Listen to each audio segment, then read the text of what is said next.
Let's bring the special village board meeting November 20th, 2024, 12:45 p.m. to order, and I need a roll call. Karas. Here. Washburn. Here. Doxy. Here. Bhatia. Here. DeGroot. He's here. So the first item on our agenda is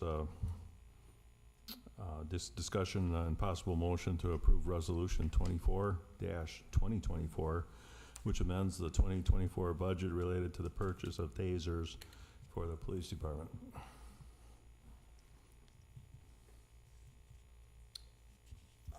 Make a motion. I will be happy to make a motion, Mr. President, to approve Resolution 24-2024,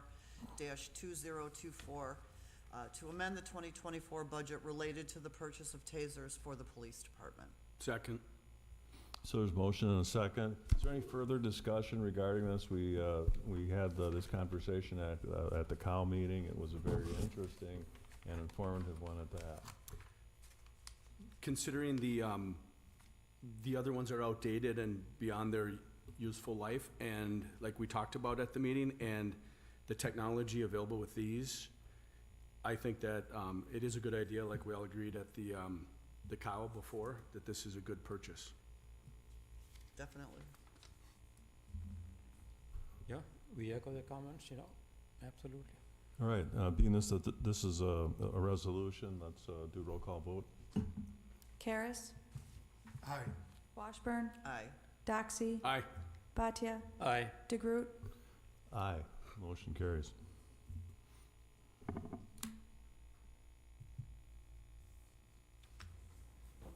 So this is where we have to wait for the approval, right? Plan Commission. Okay. So at this point, I'd like to invite the Plan Commission to open their meeting.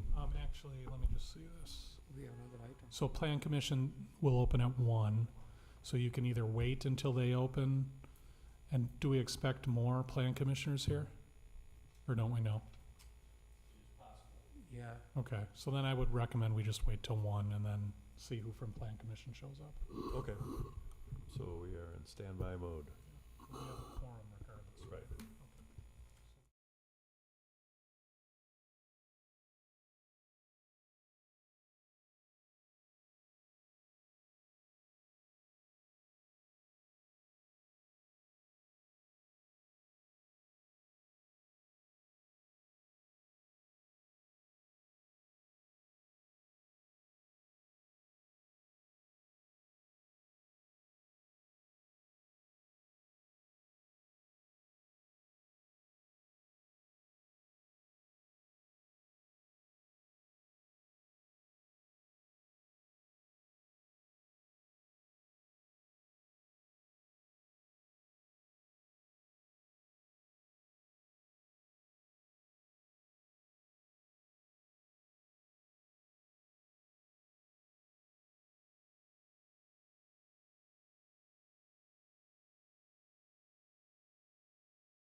Just before you jump in, I just wanted to recognize trustee Jim Venturini has joined us in session. Yes, you were. Good afternoon, everyone. Welcome to the Village of Mount Pleasant Plan Commission meeting for November 20th, 2024. First on the agenda, roll call, please. Washburn, Here? Bhatia, Here, Bazanevsky, Rissler, Van Beckham, Driver, Here. Next on the agenda is the approval of the meeting minutes from October 23rd, 2024. Mr. Chairman, I'll make a motion to approve as presented. Further discussion? Hearing none, I'll call a question. All in favor? Aye. Aye. Mr. Chairman, I wasn't here, so excused. Duly noted. Thank you, Ram. All right, motion carries. Next on the agenda then is 12-023 Durand Avenue Site Plan Review, SP 24-23. Sam? The applicant applied on behalf of Microsoft Corporation to construct an approximately 3,189,000 square foot data center complex of buildings within Area 2 of Microsoft, of Tax Incremental District Number 5, which Microsoft owns. The borders of Area 2 are Durand North with Memorial Hewitt Drive to the west, Hewitt Memorial Drive to the west, Braun Road south, and Sturtevant to the east. The approval will permit 3 main buildings, including 2 single-story data center buildings on the west side of the site and 1 larger 2-story building on the east side of the site. The application also relates to CSM 24-3, which merged the separate parcels into a single 791-acre parcel. As a note, that parcel, or that CSM was approved by the village board, and it is getting signed. You go to the map now, those parcels haven't been merged yet, but it is in the process of getting recorded. So we treated it through this application as such.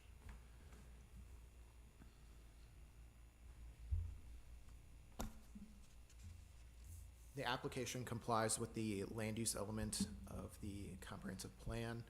There are no areas identified for open space protection in the comprehensive plan, although you can note there are some buffers on the west side in the southern portion shown where there is kind of that creek there. Yeah, the Kilbourne ditch that they are not impacting as part of this application. The master bike plan also identifies 11 as a corridor for a bike facility. As a note, an additional condition on this approval that for the Plan Commission Village Board is that they are liable to put in sidewalks or multi-use paths along the entire frontage of that property. We didn't catch that condition in your written packet. But our preference would be for a multi-use path because that matches all the other existing multi-use paths around the area, including those on Hewitt Memorial, and the north side of 11 International Drive as it extends north, as well as the roads to the south and the rest of area. It's 1 and 2, or 1 and 3. In terms of base districts, the proposed buildings don't meet the street-facing ground story or upper story transparency requirements for the lot and building regulations, and they did not submit elevations for the maintenance building or tornado shelter. Those will be conditions on the end. The roof pitches don't meet the architectural standards, and we do allow a flat roof for architectural standards, but they didn't provide evidence of the required 36-inch parapet along the upper story. Alternatively, they can apply for alternative compliance for the architectural standards. They just have to make special application for that. The applicant did not clarify the type of bicycle parking, did not give a drive aisle crossing detail. The lighting plans noted lamps which exceeded the correlated color temperature maximum of 3,000 Kelvin, so they'll need to adjust those, and show some pole heights on their lighting sheets. They also did not submit a species list with their landscaping plans and did not identify the height of the sound wall. All of those are conditions on the end. We'd consider them all relatively minor cleanup items and don't believe that any of these items should hold up a footings and foundations permit for the buildings themselves. In terms of a fiscal impact, this has been the same as the last couple times that you've seen it. In large part, they meet a TID open revenue to cost ratio of 4-to-1, a TID closed revenue to cost ratio of 6-to-1, a total revenue to cost ratio of 5-to-1, which is above the 1-to-1 minimum that we set. Private to public ratio of 106-to-1, 40-to-1 is a positive ratio, so a high performing project. And as a reminder, we take all the Microsoft buildings and all the roadways into account when we do those calculations for Microsoft specifically. In terms of conditions, we have the ones that I've generally mentioned. There's 9 of them. That is, submit building elevations to meet the transparency requirements or apply for a zoning variance from those. Submit elevations for the maintenance building and tornado shelters. Amend the building elevations so that all roofs are pitched symmetrically no less than 512, or enclose all the flat roofs with parapets at least 36 inches high. Alternatively, they can apply for alternative compliance. Update the site plan to provide additional detail for the bike parking spaces to show them meeting the design and location requirements of the ordinance. Update the site plan to show how the internal pedestrian circulation system crosses drive aisles. A couple more. Sorry, my computer's just being slow. The applicant update the lighting fixture selections to have a CCT of no greater than 3,000 Kelvin. Update the lighting plans to describe the freestanding fixture height, including base, pole, and luminaire. Update the landscaping plan to describe the species and size at time of planting, and update the fencing plan to describe the height of the sound wall. In addition, I'd also recommend adding that they need to install a 10-foot multi-use path along their northern property line. Those are all the conditions I have. I can answer any questions. Claude is here. He can also answer any questions that you may have regarding the site plan. For almost 800 acres of land, they're pretty good for that large of a project, I would say. Just some odds and ends, nitpicky things that normally that we would approve at a staff level, but you know, Microsoft and everything in areas 1, 2, and 3 of TID 5 have to go to the Plan Commission and Village Board. Okay, thank you, Sam. Any questions of Sam? Go ahead, Tom.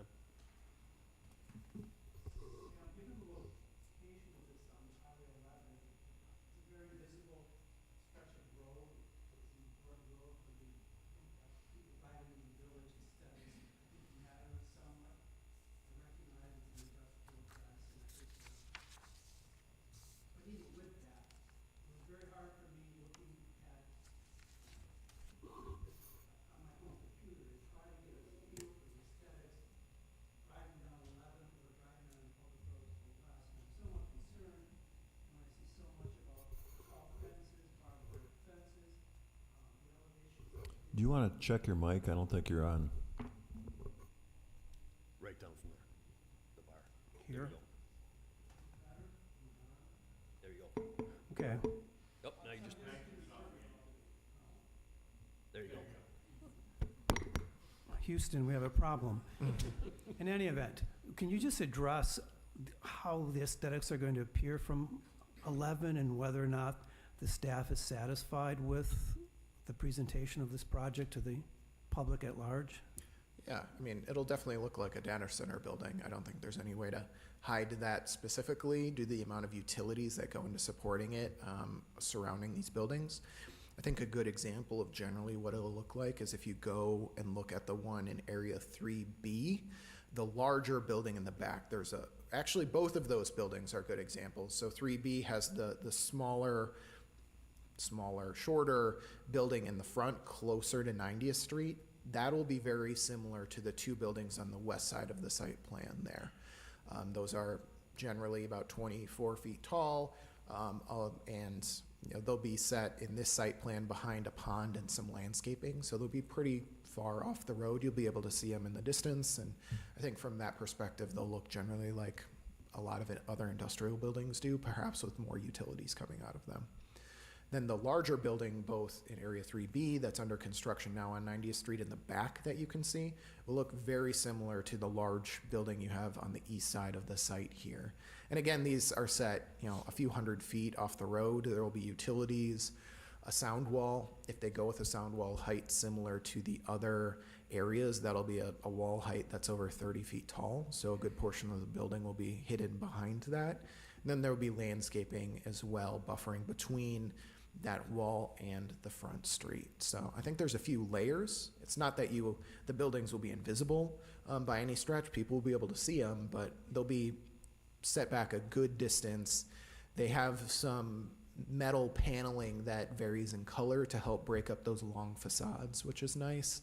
And then there's a lot of utilities and other infrastructure coming out. So it'll look like an active industrial building, but it'll look like that from the distance. So I think we are generally understanding of it. You know, there's not that much they can do when we call out transparency requirements. A lot of those requirements are written for general commercial or more standard industrial buildings, but for data centers, putting windows or other things can affect, you know, internal cooling or other operations, as there are a lot of those utility openings in the side of the building. So they applied for a variance for 3A. After we adopted those standards, they typically provide pretty good evidence of why it's necessary. I'd expect them to do it for this phase as well. And the Board of Appeals can judge it when that comes in. Okay, thanks. Mr. Chairman, Yes, Ram? we're too far, so I had to get your attention. Sam, the plan looks good, but everywhere I see sidewalks. I don't see any access roads to any of the data centers and the substations. I'm assuming these are from the Duran Avenue and Brown and maybe Hewitt Memorial Drive. But how come the plan has no, I'm expanding and all I see is the sidewalks. Maybe Yeah. Claude can answer that. There are roads that come into the north for this phase of construction. So you can see there is, it line up across from International Drive, correct, Glenn? Yep. That'll be their main entrance. That'll tee off to the ATC substation. We'll have a small access point there. Those are largely unmanned, so that vehicle access is not really used much. And then they have a long loop around the front of the building that goes through a security checkpoint that kind of wraps around into the center east portion of the site. That gives access to that parking lot and then provides future access to other areas of the site as well. So there's a lot of internal circulation. And there's also an additional access point to the west that will access the small two centers as well. So there's a few points for fire if needed to get in for people to circulate through. They actually do a nice job with all of their data centers in providing that pedestrian access, to your point. So they have a separate security gate for people to bike or walk in, employees or visitors, and in large part, you know, there are a lot of strict security requirements, but they go out of their way to kind of bend to our rules while still meeting their security requirements. Something that I didn't mention that Tom brought up, none of the fences are barbed wire here. They are mostly decorative fences. There are some internally that are more standard chain link security fences, and then the ATC structure will have walls around it as well for internal security there. But generally, everything looks pretty nice aesthetically, and the access points are pretty good. Did you have anything else? Yeah, so you'll see some construction access. Is that what they have out there now, Ram? So the one like, again, to go into the pumpkin farm, we're obviously using that. Their main entrance when they're done will be lined up at International Drive. That'll be the only access that they want on Highway 11. So we're working with our partners at DOT. There will be an access off of Hewitt Memorial Drive. And right now, currently, we have two on Braun. So that's kind of the overall picture that they're looking at currently today. But right now, their main thing, and we've had numerous calls with the DOT, that just, I think they narrowed it down to one along Highway 11. And that'll be right there at International Drive. Thank you.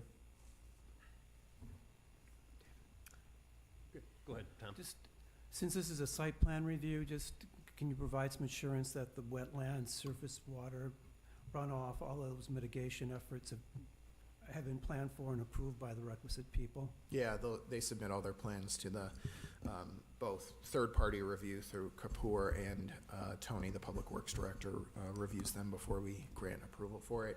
As you can see, there's a pretty significant amount of ponding there. They've done what they've done in some of their other areas where they kind of tuck it up against the natural areas and then don't really touch some of those natural areas. So all the appropriate zoning buffers and everything are out there, and then they kind of, you know, it goes from public or private to more natural area through those stormwater ponds. If I could just ask her a quick question, Sam. You'd mentioned earlier in your presentation, a lot of little housekeeping things that, you know, have to get squared away and will with the passage of time.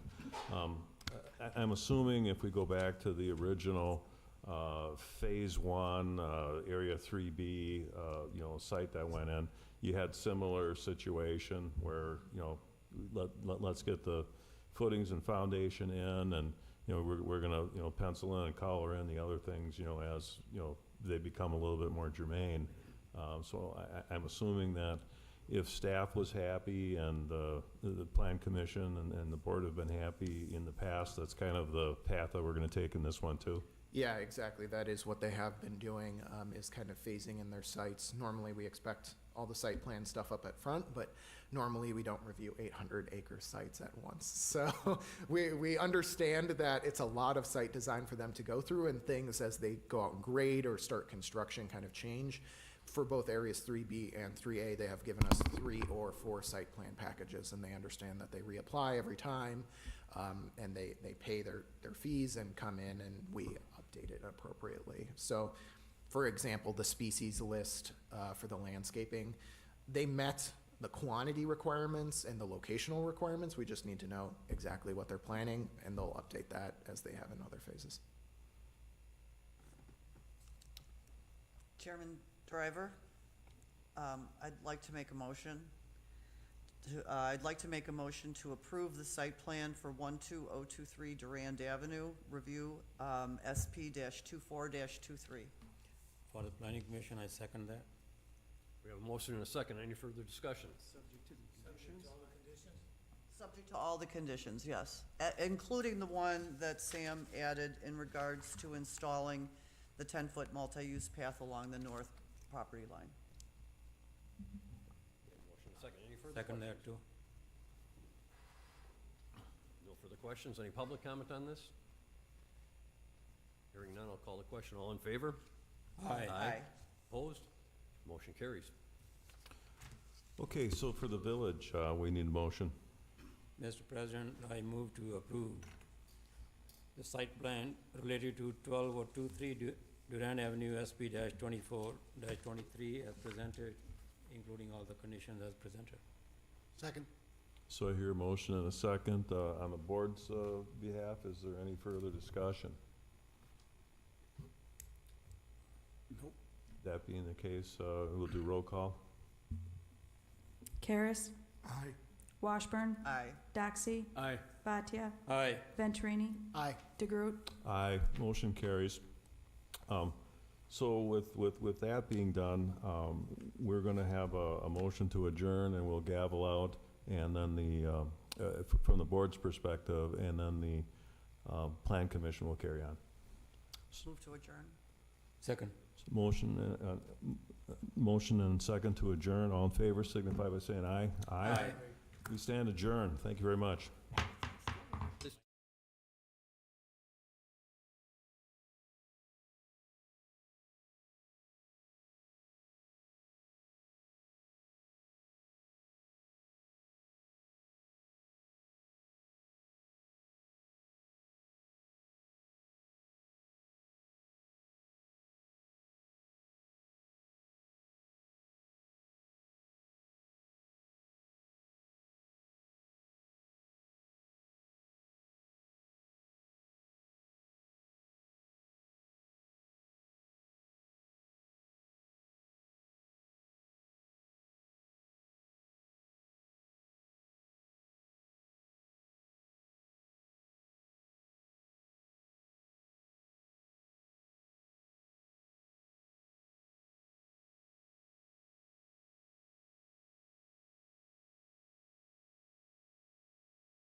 Waited, I'll bring the meeting back to order. Next on the agenda is Zero County Trunk Highway V zoning map amendment ZMA 24-10. Robin? Okay, so this is the, at the intersection of County Trunk Highway C and County Trunk Highway V, which has that's an area that's received a lot of attention. The applicant has applied with permission from the owner to amend the zoning map from AG2 to RH1. That's residential high density 1 to accommodate a 336 unit higher density, which is 15.6 units an acre multi-unit building development. The applicant is Justin Kepler, architect from AG Architecture on behalf of Xeon Partners, with approval from the property owners, Gail and Evelyn Ives. So as far as the, see if I got, do I got another picture? No. Yeah. As far as the master plan, this application follows the recommendation for residential of the land use element of the multi-jurisdictional plan for Racine County 2035. The village doesn't have an updated local area plan for Area 1. However, the Community Development Department directed a capstone project for UWM's Massive Urban Planning Program that started on this area. Staff and the students work together, and staff largely supports those findings, and those findings are consistent with this application. And the park and open space plan identifies a park on the south end of this property. The applicant is proposing to dedicate land to add to that park, which is the sort of the small outcropping on the bottom. Nope. Oh, I have to go the other way.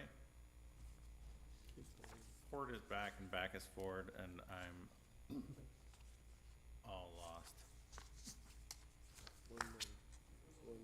Oh, there's only one slide? Okay. Okay, so that is a part of it. So the bicycle plan, ped and bicycle plan doesn't have any recommendations. As far as base districts, so there's a blurb about what residential districts are supposed to do. I think you guys know. So the RH district is intended to accommodate a range of residential building types and higher densities. When this chapter refers to RH, it's referring to all of them. So the reason why this application is applying for the RH designation is to allow for buildings over 2 stories but under 5 stories tall, and for the density requirement of 1,000 square feet per residential unit of lot area. Basically, this zoning district has been applied already several times in the village, pretty much for anything over the garden apartment sort of density. Even Tivoli Green has had to apply for this zoning district for some of their buildings because they were over 20 units of building. So I think also Fiduciary was approved for this before they downscaled the second half of the Seasons development. So we will review the plans submitted. So as you also know, multifamily residential, if it meets all of the requirements for the zoning district, as well as all of our village-wide things, that is something that staff approves. And the staff will review any site plans for compliance with all of the village-wide ordinances in R400. And so going on, so for a fiscal impact, this property is adjacent to tax increment District 7, where the village has begun investment to install sewer and water main extensions from V to the southeast frontage road. This project has not identified an ask or requested expansion of the TID. However, certain infrastructure improvements within 1/4 mile of this project or the TID could be eligible for TID funding. Such as improvements identified by a required traffic impact analysis. A potential improvement that will almost certainly be identified is the intersection of County Trunk Highway V and C, as it has already been identified as below specifications by the Racine County DPW, but a replacement has not been funded. So when they installed the light at C and V, that light and the approaches to it do not meet specifications for that speed. That's why it lowers to 35 and then raises back up. So it either needs to meet the 55 spec or it has to be a different intersection. So because that's already identified as something that doesn't meet standards, that will certainly come up in the TIA as something that needs to be addressed.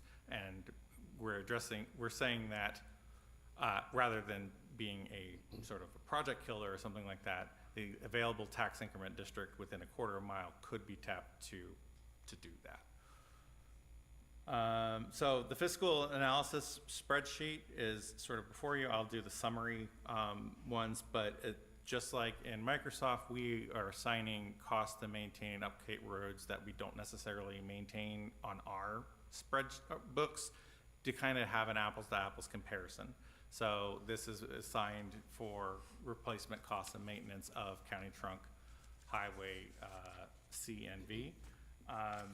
The revenue to cost ratio is 8-to-1. The private to public is 58-to-1, and it would repay the public liability in 1 year. Obviously, with the density and the sort of the surface area available of the roads that are there, it performs very, very well. Obviously, a full-on replacement or reconfiguration of that intersection would change that calculus. Additional considerations. So the seller of the property, the Ives, they have been residents in County Trunk Highway V for nearly 30 years. I only mention that because County Trunk Highway V has been topics of conversation here at the village board level from time to time.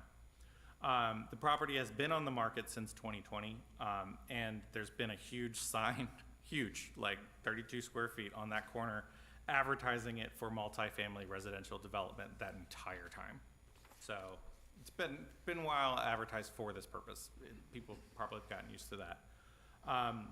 So this property, as I mentioned, it's adjacent to Tax Increment District 7, which already has a number of multifamily projects underway or currently in planning, such as the Leo Living Cottage project, the Spring Sheet project for fiduciary, like basically Seasons 2, which is across the street, as well as Continental is applying for a project and then is in the approval phases now for something that's adjacent to the Leo Living project. So in TID 7, an additional 924 multifamily units have already been approved or are undergoing that application process currently. I would draw your attention to the recently completed Racine County housing study, which says that despite our leading the way on construction projects throughout Racine County is severely underbuilding the amount of housing that is in demand. And then in the pipeline, Mount Pleasant consists of 75% of the entire amount of units that are in the pipeline for the entire county. So we're the only ones building. And I think it's important that we keep that because housing is development. And so staff supports that. So we don't have any conditions for approval of this particular parcel, and then village staff recommends the Plan Commission move to recommend approval of the ordinance 2324, ZMA 2410. So, questions? The improvements that are, can be considered within a quarter mile, is that by ordinance? Is that by State TID? law. State law, Yeah. okay. So we don't know necessarily how it's going to shake out. We were, when the tax increment district was created, we're contemplating that this parcel may or may not be included. It doesn't have a lot of infrastructure required to get to it, so we did not put it in at that time. But they're always free to request an amendment to be put in. I add those other things is because it's within a quarter mile that TID funds can be used for infrastructure within that quarter mile distance. It's a half mile? Man, I resign, I'm done. I'm the worst. It's a half mile, so it's not even close. So yeah, and that would be something that also is an improvement for all of the developments that are further down the C. And Staff believes that we should concentrate on slowing the traffic there as opposed to accommodating high speed. The TIA for the Continental project contemplated traffic controls of roundabouts at the frontage road, and looked at that very favorably, the rural roundabouts, so that people don't fly at 80 miles an hour where people are going to be living. So we'll see how the TIA shakes out. Other questions? Go ahead, Nancy. Chairman, so Oh, Robin, under promotion. the TIA, that was one of my questions. In other words, we want to make sure, I've read the letters that are in the packet that, and the way that they've put the site plan together in consideration of their neighbors. I really like this site plan. I think it looks on paper very spacious. I like the way they've put the ponds and the clubhouse up against the roadway. So, and it reminds me of the Seasons in that, they've kind of got the buildings in the back, so your impression along the roadway is a very nice one, a pleasant one. So and the other thing is, this is a rental project, I assume, and this is where they should be in the village. This is where we have a lot of activity in that, and like housing like that. And I think it's in a great place, so I commend them for that. My question and concern for the developer is simply, if that traffic study comes back and says that they want to put a roundabout at Highway V and Spring Street, will there be enough land on this property? Are they taking that into consideration as they do the site plan? Because we don't know, and I'm not sure when will that TIA come before they finalize their site plan? Because this is just zoning that we're talking about today. It has to be approved and completed before the site plan is approved or Okay. building permits get issued or anything like that. So Okay. with any step they take forward, they know full well that they could have to reconfigure based on the TIA. Okay. That answers my question, thank you. Yeah. Tom? Robin, I realize, we're here on zoning, but I would like some clarity with respect to this parkland. I'm all in favor of the parkland, but Mhm. the design doesn't show any access to the parkland. There's not even a walk, you've got this L-shaped parkland behind another building. Oh, we'll take care of that. That is certainly something on our lists, and we've been enforcing on the other applications that we have, that we want pedestrian access, and it's literally in our ordinance that pedestrian access and walkability to nearby parks, churches, and other civic areas must be accounted for. So when you notice that, there will be some sort of access for people to get to the park. That's required. This is just to get an idea in your head of what it could Sure. look like, but they will need to have that. And just looking ahead, where in the development approval process does the proposed parkland indeed become parkland? It's officially parkland, it's committed, it's not a proposal anymore, it's CSM. So CSM. if they need to dedicate any more land, if they need to reconfigure that intersection and also to dedicate land over to us, that would be in a CSM project, or proposal, which would be in front of you and the village board as well. They would have to sign a development agreement in order to basically use that land as an in lieu of their park fees. The value of that land would be counted against the park fees, which I don't think would even actually meet all of, their park fees would still be beyond the value of that land, considering how many units there are. But the reason why we can accept that is because it's in our plan that park is there, and we only have 8 out of the 10 acres that is recommended for that park, so we can still accept more lands into that park. After that, it becomes kind of an option whether you want to or not, but, yeah, that's. All right, thanks. Okay, any other? Chairman, Robin, with that park though, is that connected at all to the one that Leo Living was dedicating? Isn't that all? So, Mr. Van Beckham, that there is a park area already that we've talked about with Leo Living, and this is all part of it. And does it border Carrington, the future expansion of Carrington? I thought, okay, There Doesn't- is, Okay, there is a planned roadway to go that would be to this, like, sort of one parcel to the south of this. right. That would access on the south side of that parcel and it would all tie together. Well, There is a plan. it'll tie the parcel to the west together, so access may not come directly from this parcel per se, but there will be accesses as all the parcels for the park are put together. Mhm. Okay, yeah. I just want to note for the record that Commissioner Washburn's knowledge of roads in this village puts Google Maps to shame. Oh. Oh, Tom, That's what it's true. I Jeez. second that. Tom? thank you, Yeah, how it worked out with the park and the church and them dedicating their currently super long driveway to be converted to a public road, all of that went about as well as a negotiation with that many parties could ever go, and it's been a huge win. And we're also getting news that the Leo Living is scaling back, but also is dividing the property to potentially give to another developer, so that project is gonna go forward. Robert, I just got a question. Now, this park, is that gonna be strictly for the residents, I'm assuming, right? No, it's a public park. It's ours. It's a neighborhood park, so nothing like as extravagant as Campus Park, but something that is designed for walking distance, quarter mile, stuff like that.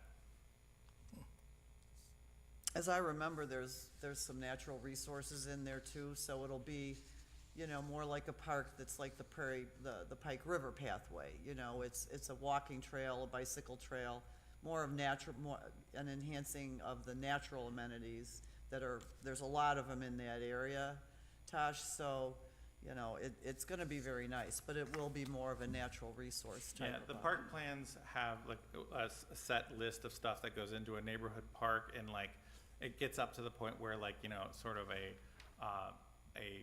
bathroom, small bathroom building is like at the top, like, of the optional list. There's like a ball field, stuff like that. But the thought is that you would live close enough that you would, you know, be able to duck back home. So that is, obviously that can be altered depending on circumstances through working with George and the Parks Plan. Excited about the opportunity. Yep, exactly. All right, any other questions for staff?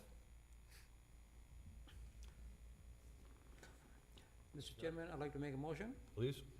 I move to approve recommending rezoning on County Highway V, ZMA-24-10 as presented. Second. Motion and second, any further discussion? Any public comment? Hearing none, I'll call the question. All in favor? Aye. Aye, opposed? Motion carries.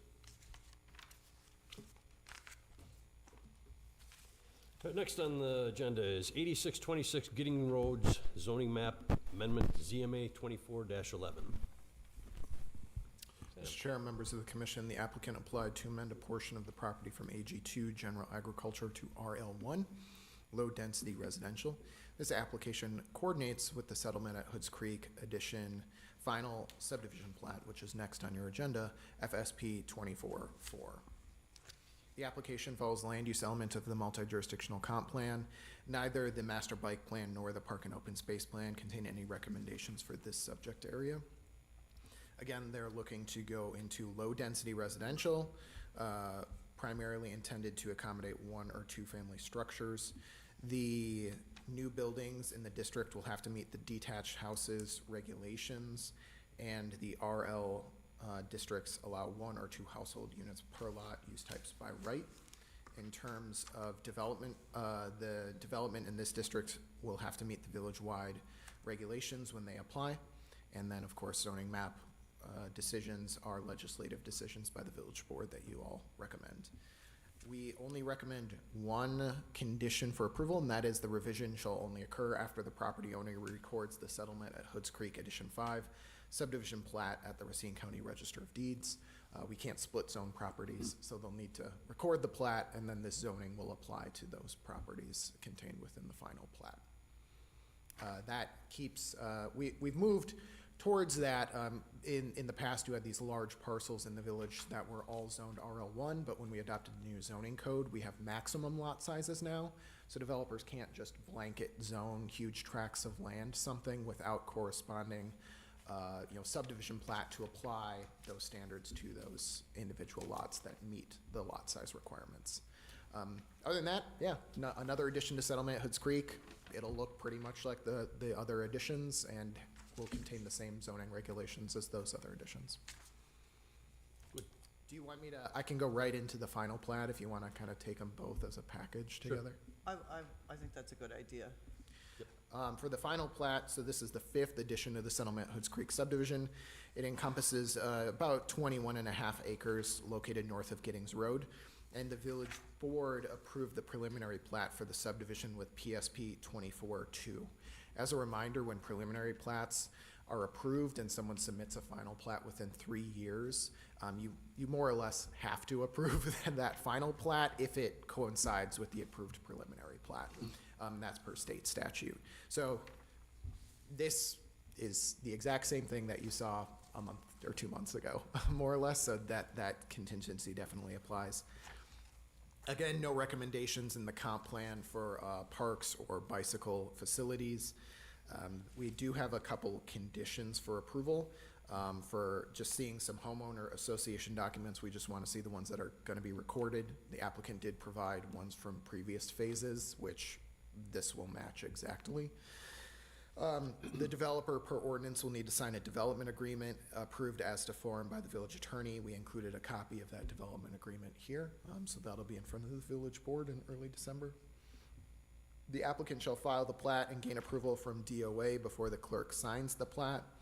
The applicant shall update the on-site civil engineering infrastructure plans to show the installation of a public street lamp at the corner of all the street intersections, and update the on-site civil engineering infrastructure plans to show planted street trees based on 1 tree for every 50 feet of frontage on all public streets. We did provide those conditions to the applicant. They acknowledged that they received them, and their engineer is actively working on them. So we expect it to hopefully be finished up, ideally before the village board considers the plat, but probably before the end of the year. In terms of the fiscal note, you can see we pulled out a revenue to cost ratio of 1:1, a private to public ratio of 7:1, and we estimate that they'd pay back their public liabilities within about 27 years. As a final note, this application, one of the reasons why the fiscal note is not as positive as some of the other phases is this one takes a lot of the brunt of some of the public road infrastructure going into it. So this will, as neighbors have requested, and we're finally getting there, this will finally connect to Giddings Road into the subdivision. And so there will be a secondary access point to access the settlement at Hoods Creek subdivision, which will provide, construction access, but also permanent long-term vehicular access. So people won't have to drive through the entire subdivision to reach the end 3 and 4 phases that are pretty deep into that area. So with that, the staff recommend approval based on those 5 conditions. All right, thank you, Sam. Any other questions for him? Mr. Chairman, no, I have some question, but I understand that there are lots of residents in the audience, so I'll let them first ask their question. Okay. Tom? I just got 2 comments. One is your condition number 2, where you say development agreement approved as to form by the village attorney. As a retired attorney, I don't know what it means to approve something by form. That's just directly quoting the ordinance. We have a boilerplate development agreement that my the suggestion attorney. is that you put the word form and substance, because I hope he's reviewing it for substance, not for form. He is. And then, in your write-ups, in situations like this, where we're going to final plat of subdivision, in your comments, and maybe you did it and it just didn't register with me, but do you note to what degree, like in this case, this final plat corresponds exactly with the preliminary? I mean, do you tell us that? No, we didn't, but we can make a note of that in the future. This does correspond exactly to what you've Because seen. otherwise, I don't know. Yeah. If you don't say something, I guess I assume it does, but I don't know to what degree. And Yeah. when we get a nice one like this, that's conforms exactly, just say so. But if it doesn't say what in what respect it doesn't? Yeah, we would call it out if it didn't, Alright. which is why I didn't include it, but we can add the affirmative as well for the future. Okay, thanks. Perfect, good point. All right, I'll wait for the comments from the residents as well. okay. And before we jump out, I've seen some of the public comment back and forth with the residents, so not to step on their toes, but I think it would be valuable to hear from Jeff in terms of construction phasing and his plans. He might be able to answer some questions about how he's gonna access the site, how he's gonna build it out, for this phase, before the residents here, because he might actually answer some of their questions. Makes sense? Yeah. So, you know, Jeff, do you mind coming up and just saying like how you're gonna phase in and build these lots and connect it, timing, that type of general overview? Not to put you on the spot, but. But you're on. It's okay, he likes to publicly speak.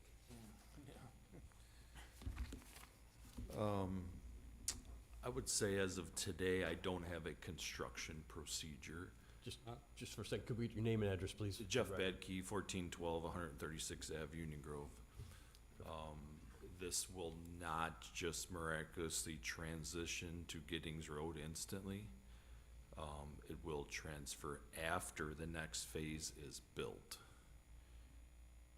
So that, and I cannot separate new road building. I do all the, not all, but the majority of the basement and landscaping work, so I have different work on both ends of the project. And so, yeah, so basically to sum it up, the construction procedure will not really change till after Addition 5 is built. Mr. Chairman? I don't understand that. In other words, the construction procedure, Addition 5, is this your last phase? No, This is not the last phase. there's two more. But this does connect to Giddings Road. Correct. So in other words, the phases that are remaining are inside the Mhm. subdivision. Correct.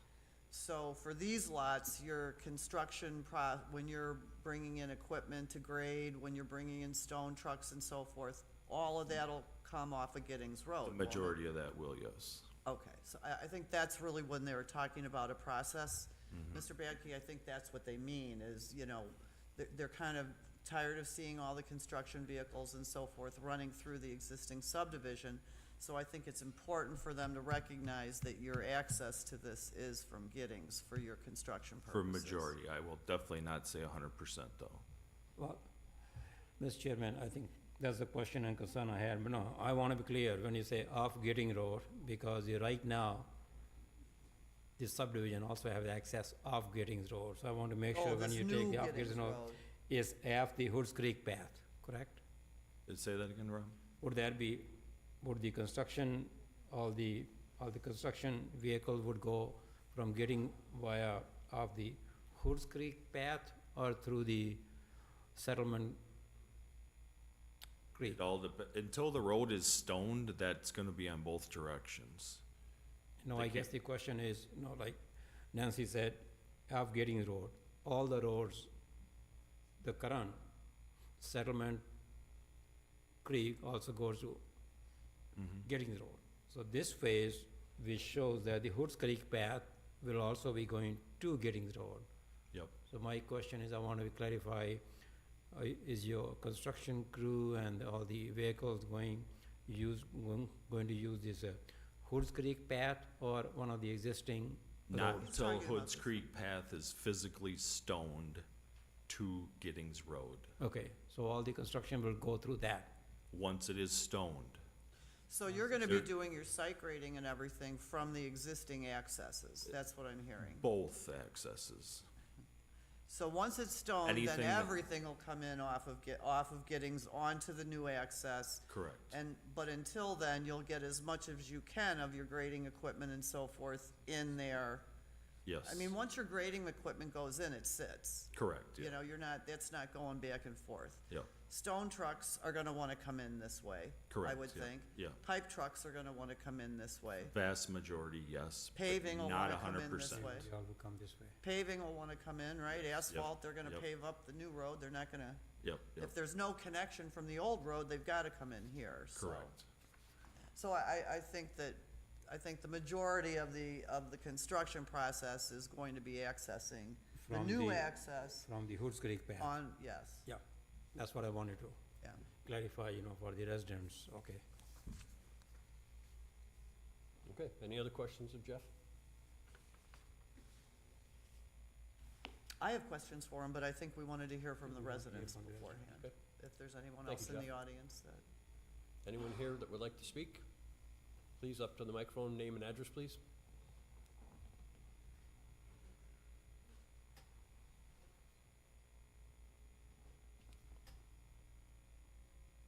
So, do I have to say my name also? Yes, please. And address. Asad Rahman, 8347 Creekview Lane. Main question is to you. You said there's multi-housing in there too? Because right now it's only single-family residences. But in the new phase, you'll have multi-family residences too? The zoning district that applies to everyone, including your houses, allows single-family or two-family structures. There are private covenants that can limit that to single-family, but the village does not limit it to single-family. So one or two, the most they could do would be a duplex per lot. And that allowance applies to all of settlement at Hoods Creek, regardless of what phase. Everyone is zoned RL1, which allows that. Clarification. Is our current one also RL1? Yes. Okay. Yep, so the zoning will match forever. The other question is just on the plat itself. And I don't know, I'm not an engineer, but the elevation, has that all been approved by the city? And the reason I'm asking is because there is concern from some of the residences that there's water coming down from the new elevation in the areas that we are in, and it's causing issues in the back of the yards. So I don't know who can answer that question.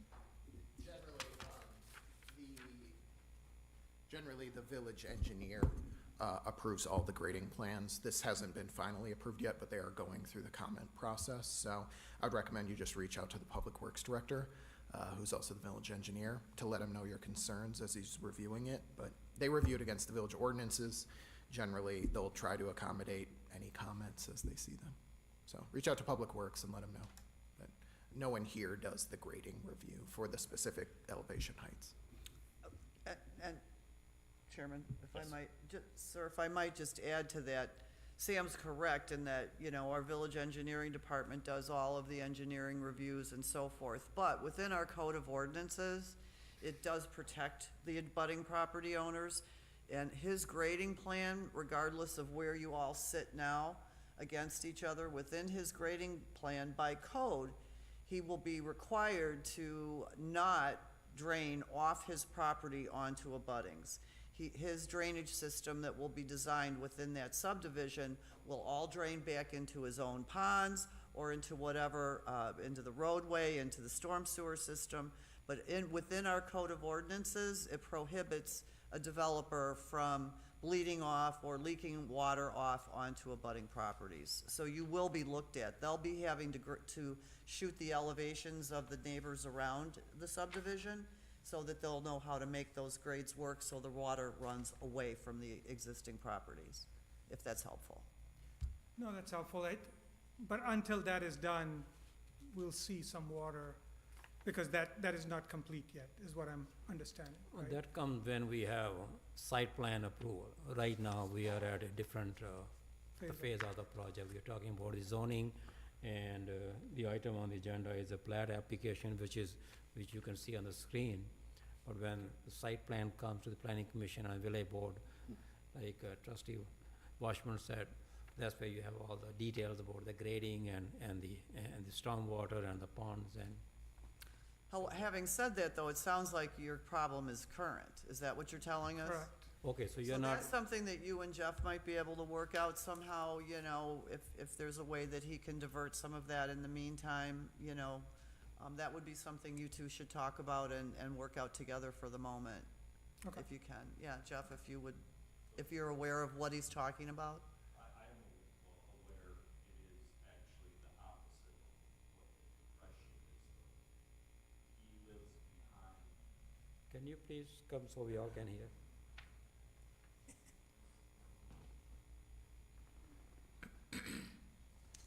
He lives behind, to the north of Addition 4.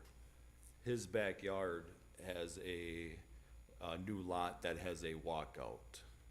In everyone's eyes looking at it, they think they're getting more water. They're technically getting probably 80% less. The way of the farmland all used to drain toward his backyard. Now, the backyard of one house drains towards his property. So, engineered, technical speaking, he's getting less water. But if he looks out his back door, he sees a elevation change that he did not see before. So that is the deception point. But technically speaking, less water is going in that direction. If that answers your question. I guess to Ms. Washburn's stuff, let's talk about it, let's look Yeah, at it yeah, together. yeah.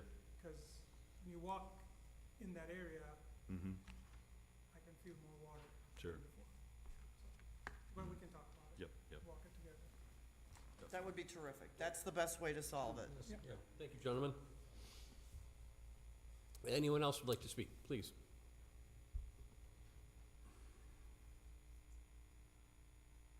Name and address, please.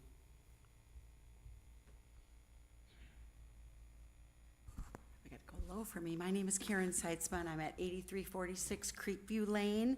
And Jeff, I understand that there's gonna be a lot of construction equipment going through until Phase 4 is done. But I'm just wondering if you can tell me if Phase 4 is lots 91, 92, 93, 94, 95, 96, 97, 98, 99, 100, and 101 through 107?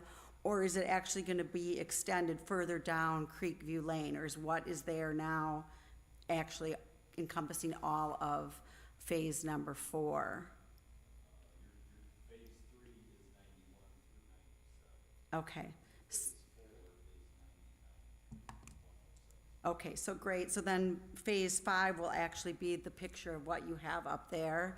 And so we won't expect construction equipment for a whole lot longer coming in through Settlement Trail, Creekview Lane, because the majority of the roads and things are poured, correct? Okay. And my biggest concern is just from K Court, and this does not even include the subdivision entryway up through Settlement Trail and down a little bit onto Creekview, but from K Court through Creekview Lane, there are 20 children. And the trucks come very quickly and they don't watch, and it especially gets worse at the end of the day.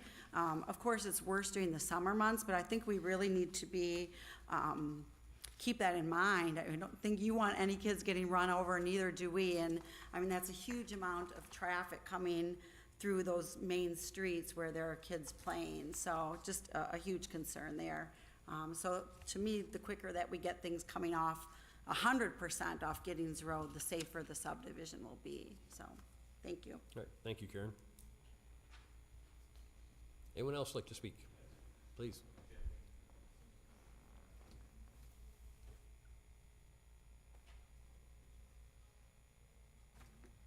Typically, I don't need a microphone, but I do have a little bit of a cold. Anthony Picaro, 8138 Creekview Lane.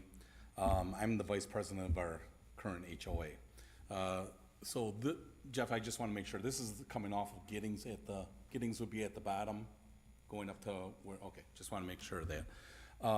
As far as the two-family, that was, like you said, that we could possibly have it. In our bylaws and covenants, and for the settlement at Hoods Creek, we do not allow any two families. Just want to make you aware, there is a separate HOA now for this phase. They're not part of our HOA. At Settlement at Hoods Creek 2, I've been trying very hard to make sure of that. As a matter of fact, your very own Tammy, who moved in, sent me a very nice little letter last night, saying, I welcome their neighborhood, but I referred her to Jeff. Jeff's been, I don't really have any complaints about Jeff. I mean, he's been very honest with me. I'm glad to hear that basically now your next phase, so the stone will be coming from Giddings in the new part going forward. So hopefully that, and I agree with what Karen and the other neighbors are saying, there's a lot of little children there, that's my biggest fear. And I'm gonna actually point something out to you too. These subdivisions are being built with no stop signs and no speed limits or anything, they're just barreling through. I even thought to myself, man, let's just get stop signs or yield signs, because really at the corner of Settlement Trail in Creekview, there's that one house that every little kid goes to. They got all the toys, and I'm telling you, you can go there. It's where the bus stop is at, and that's where every child seems to migrate to, and you got 20, 30 kids. I mean, I come in there and I'm creeping. I even had a little boy that came down the road when I was stopped in the middle of the road because I knew he didn't see me and didn't know which way I was going, and it's kind of cute. He stuck out his tongue at me, you know. So, but anyways, I just want to make our residents. I got a ton of phone calls in the last few days because of and construction is hard. I've developed. I know what it's like when these guys come in. It is hard. We're trying to get them off our streets. We do see a little bit of cracking at the crowning of like Creekview in the very newest part. That's not coming from local car traffic, but I'm glad to hear. I just want to really make sure that, I don't know, Jeff, does it make sense for you to, in this phase that you're doing here, coming from Giddings and going back in? Or does that make it almost difficult to do because there's no sewer there? And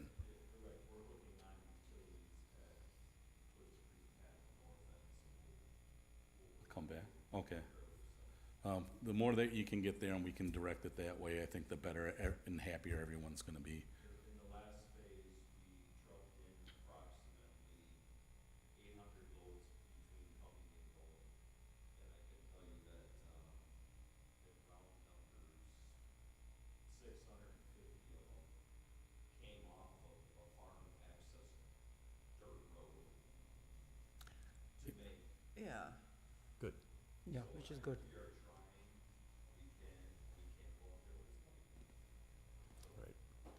Well, I think the fact that your sewer connection has to be made through the existing site, to the existing pipe. So the good news for the neighborhood is Jeff is trying to get this built out. Yeah. Jeff is a legacy owner. Mr. Badke was not the original developer. Correct. You're lucky that you've had a developer come along that has wanted to keep the subdivision as it is. Yeah. Because in his mind too, I know, I've known Jeff for a long time, but he wants to keep it single family, potentially. So, if he changes his mind under the code, under the zoning, he can, but, I think that he's doing the best he can to get that traffic cut down from your neighborhood. And I think once he gets that sewer and water connection made, you'll see the traffic slow down, except for home building, for quite a while. Yeah. So, until he connects those middle ones, so. I don't disagree. The purpose of pointing that out is because I wanted them our residents to understand. Yep. It's not gonna start from the front and coming back. It's gonna have to go from the back to the front. Yep.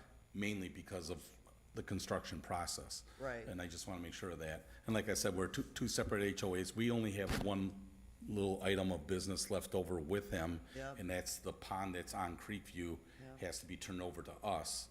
And we've actually discussed, he's putting pedestals in the other ponds so that there can be electricity to put fountains, and To he's light gonna be them. he's kind enough to put in a pedestal for us for the electricity, so we can do that at Creekview. So there 'Cause you we go, currently you've have- got a cooperative developer. Yeah, That's, I would agree. I better remember that next time we want something, a pond somewhere with a light in it or But- whatever. And I understand the residents' points too. We pay a lot of taxes, we I pay do good too. money for those homes and everything, so, those things are concerns, and we just wanna Yeah. work with him, just like he's gonna work with our neighbor there and get together with him and take a look and see if there's more that we can do. Yeah, we understand too. We appreciate y'all coming in, and Jeff, I think, had met with a lot of you privately and tried to get a hold of certain people and so forth, so. Give we some appreciate them considerations, coming in. those yield signs and stop signs though. from And the- you know, Mr. Picaro, our administrator, Tammy Simons, is in the back. You may want to chat with her about that. Maybe that needs to go like to the Public Works Committee or something. I'll be happy to. Like I said, she emailed me last night, so. Yeah, no, I would reach out to her and see if that's a discussion you might want to have with Okay. Public Works. If you feel it's undersigned in there, I- that's, I really do. let us. Ram, I mean, I know that, actually, I kind of missed, a caught Ron one time having a near miss at the one intersection. Yeah. There's no yield sign in there, and It's it's, a narrower Talk road. about yeah, that, I mean, yeah. I'm not saying we have to have streetlights or Traffic anything is like a, that, but. traffic is a huge concern, and I think the owners, each one of us who live on that area, we took care of it little bit by putting, like small sign, children playing slow down, so Yeah. that has made a difference. But at night, you don't see any small Don't see it. sign, and people just go there, so. And it's down Lot of low, it's, kids, yeah. it's right by our signage, Yeah, it says yeah. Settlement and Hoods Creek. Well, so. Tammy, I would definitely, Yeah. reach out and see what you can Yep. set up that way, because Okay. that's why we're here, is to make sure your streets are safe. Great, thank you for your time. Thank you, Anthony. Mr. Chairman, I have one more question for Jeff. I think we talked about that last time. I just want to make sure that doesn't fall through. So when this Hoods Creek path eventually opens on Gidding Road, I'm expecting, we talked about last time with Sam also, there will be a subdivision sign like we have of the Settlement Creek, correct? Just want to make sure that we don't forget about that. It's not required, but I think the homeowners, right, Tony, because each entrance that you have.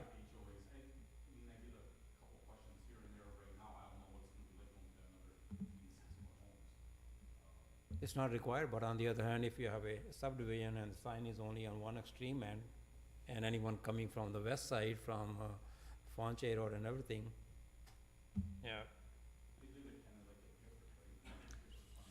It is not required under our code, so, and that's where I'm kind of struggling. It's not You know, well, required, so that- how can we force it? well, We are not going to force it, but we would like to have that. we can ask him politely. That's what I'm saying, I would like to have that. Save all your boulders that you pull out of there, Jeff, and make some kind of a cool boulder sign with some tall grass coming out of it, and Hoods Creek, and everybody will be happy. Yeah.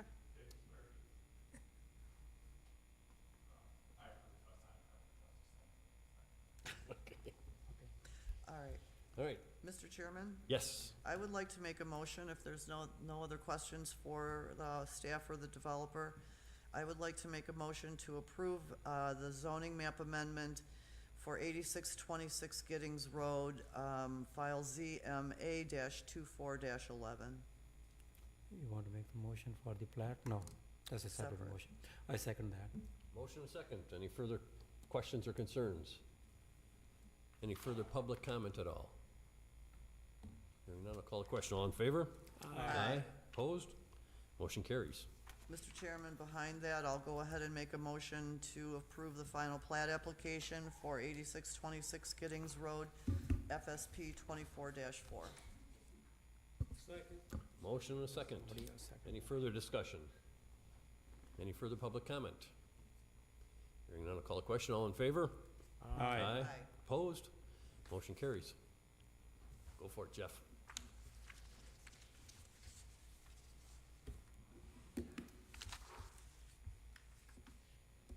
All right, next on the agenda then is 3047 USH 41 Certified Survey Map CSM 24-6. Mr. Chair, members of the commission, the applicant applied to dedicate an extension of a new roadway shared between the villages of Caledonia and Mount Pleasant, extending eastwards from the East Frontage Road at the municipal boundary. Remaining lot remains zoned AG2 and undeveloped. The application follows a comprehensive plan. The village does not have an adopted plan for local planning area 1. Park and open space plan for the village of Mount Pleasant 2050 identifies a portion of the northwest corner of the site as privately held outdoor recreation areas. However, the plan does not protect those areas at this time. Sorry, I was reading that. We actually did include the buffers on a revision, so you can strike that. The bike plan does not contain any specific recommendations for the property, though. Moving on, for general provisions, the applicant applied for some exceptions and modifications to of the provisions of Article 7 for conditions 3, 4, and 5. The village staff are neutral on releasing conditions 3 and 4.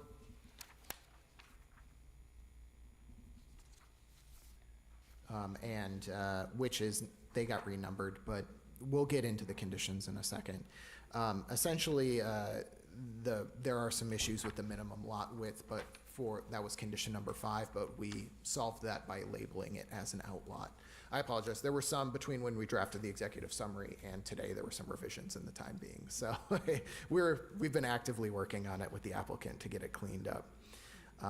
In terms of the conditions, we have a few conditions remaining that I'll note in a sec.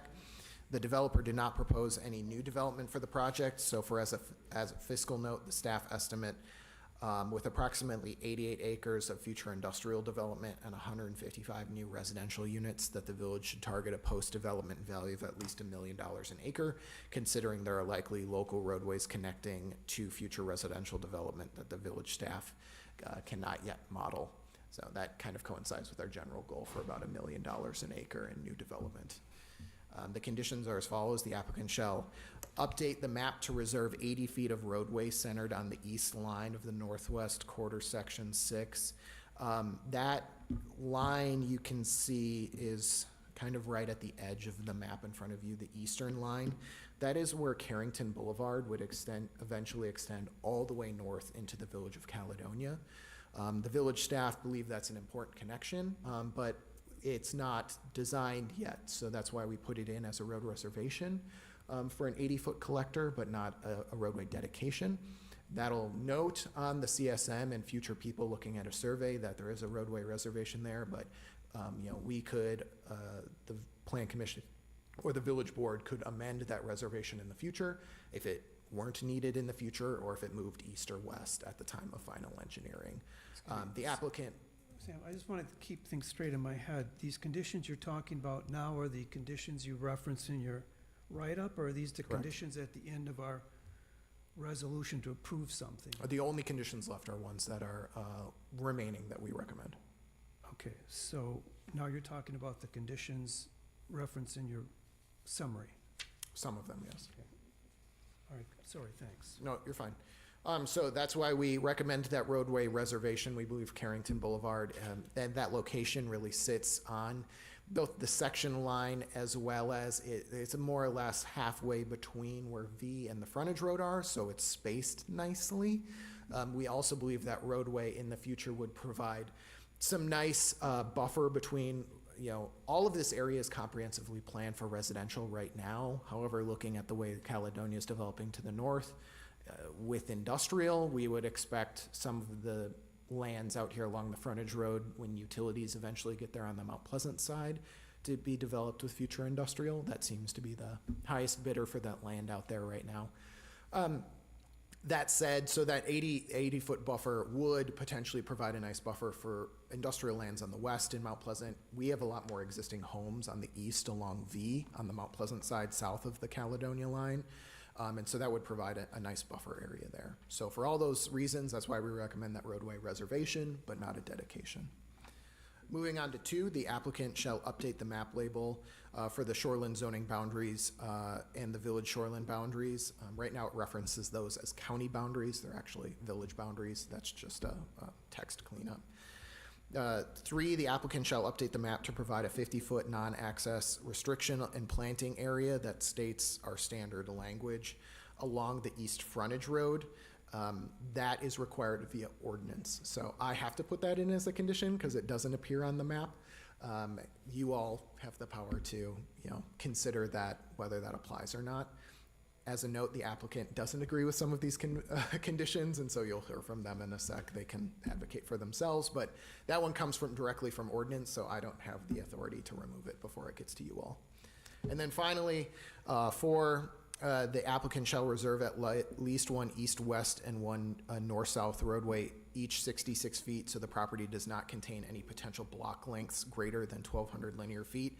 Per the ordinance, the village staff recommends those roadways lie halfway between the quarter section lines. Again, because we're reviewing this entire site and it's really big, the block length maximum per the ordinance is 1,200 linear feet, but that does come from the specific design guidelines that you all can waive at this time. So that's just another consideration that I have to bring to you all, but I couldn't remove it on the front end from my review of the project because the property is so large. Sam, I just want to make sure I'm clear what the applicant is asking us to approve. today. And that's What the- this So the CSM. village staff is asking you to approve the 4 conditions. I'll let the applicant speak for themselves, because we disagree on some of those items. All right, so Now- continuing my little bit of confusion, the certified survey map that's now on our screen is what's up for yea or nay vote, correct? Correct. And as this CSM on our screen does not include the 50-foot strip that you talked about running along the west boundary. Correct.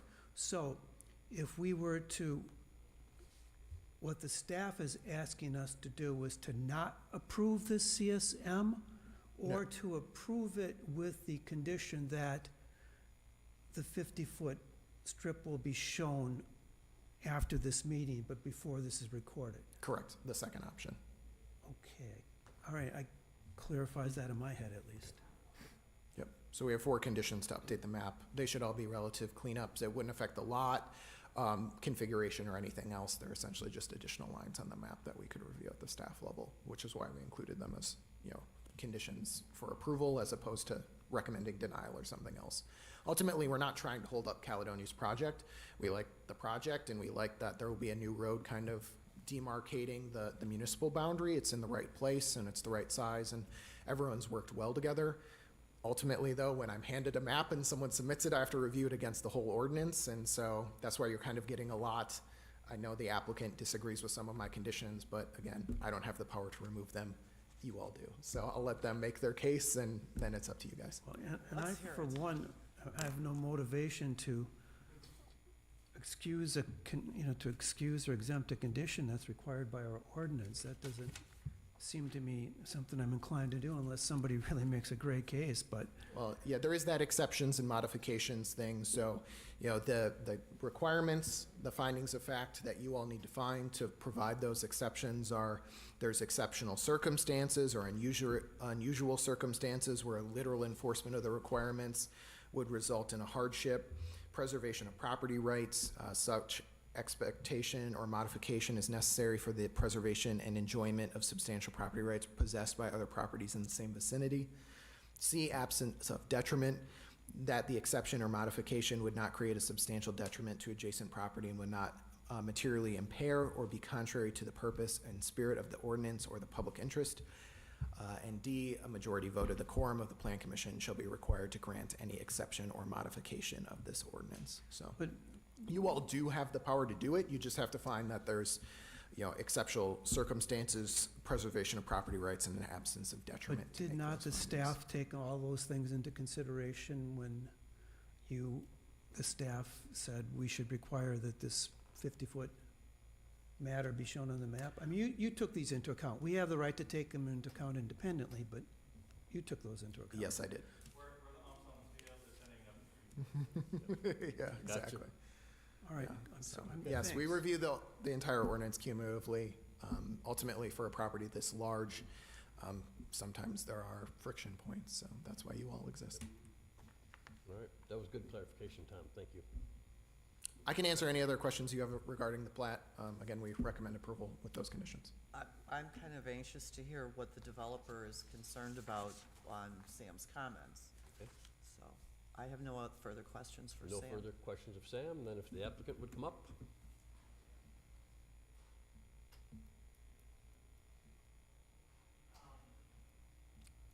Even though Yeah, you you need might to not be come up. making presentation, if we get your name and address, please.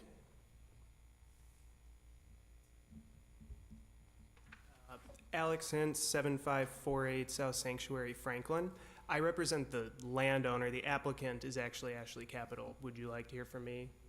We're the ones with the Whoever has the objections to the issues. conditions. Whoever has the issues. Yeah, so- yeah, that would be us. Okay. So I represent Hintz Real Estate Development Company, the landowner. What we're trying to do here is convey an outlot to Ashley Capital, the applicant, so that they may build a public road. What we are not doing is proposing a development on this site, and we feel that the conditions in the ordinance are applicable to a development proposal, which this is not. So we're objecting to it or requesting removal of it on the basis that We will, at the time that a development is proposed on this site, we don't have an objection to any of this stuff, in theory. We're not really commenting on it. We're just saying, this is not a development proposal. We're just trying to get some land to a buyer for this public road.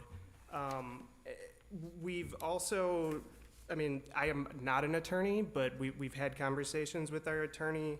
We believe that it could be problematic or it could open a can of worms if if an approval is conditioned on these requirements.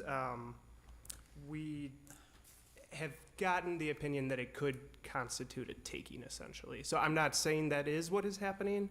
We're just simply trying to say we're not proposing a development right now, so we would request that conditions 1, 3, and 4 be removed. And again, to reiterate, we don't have a problem with the concept. We just don't want to encumber our property at this time when we're not proposing a development.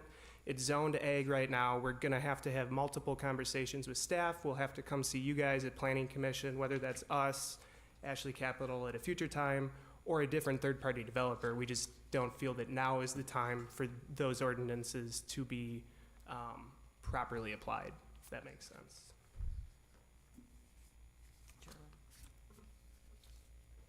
Can I just see if I can just paraphrase what you said? Yeah. And again, I'm not looking to put words in your mouth, I'm just looking to understand your Yeah. position.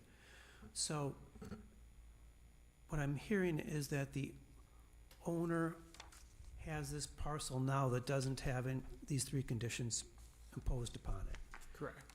The sole aim of this business before us is to deal with the northerly strip and create this road that everybody wants to do.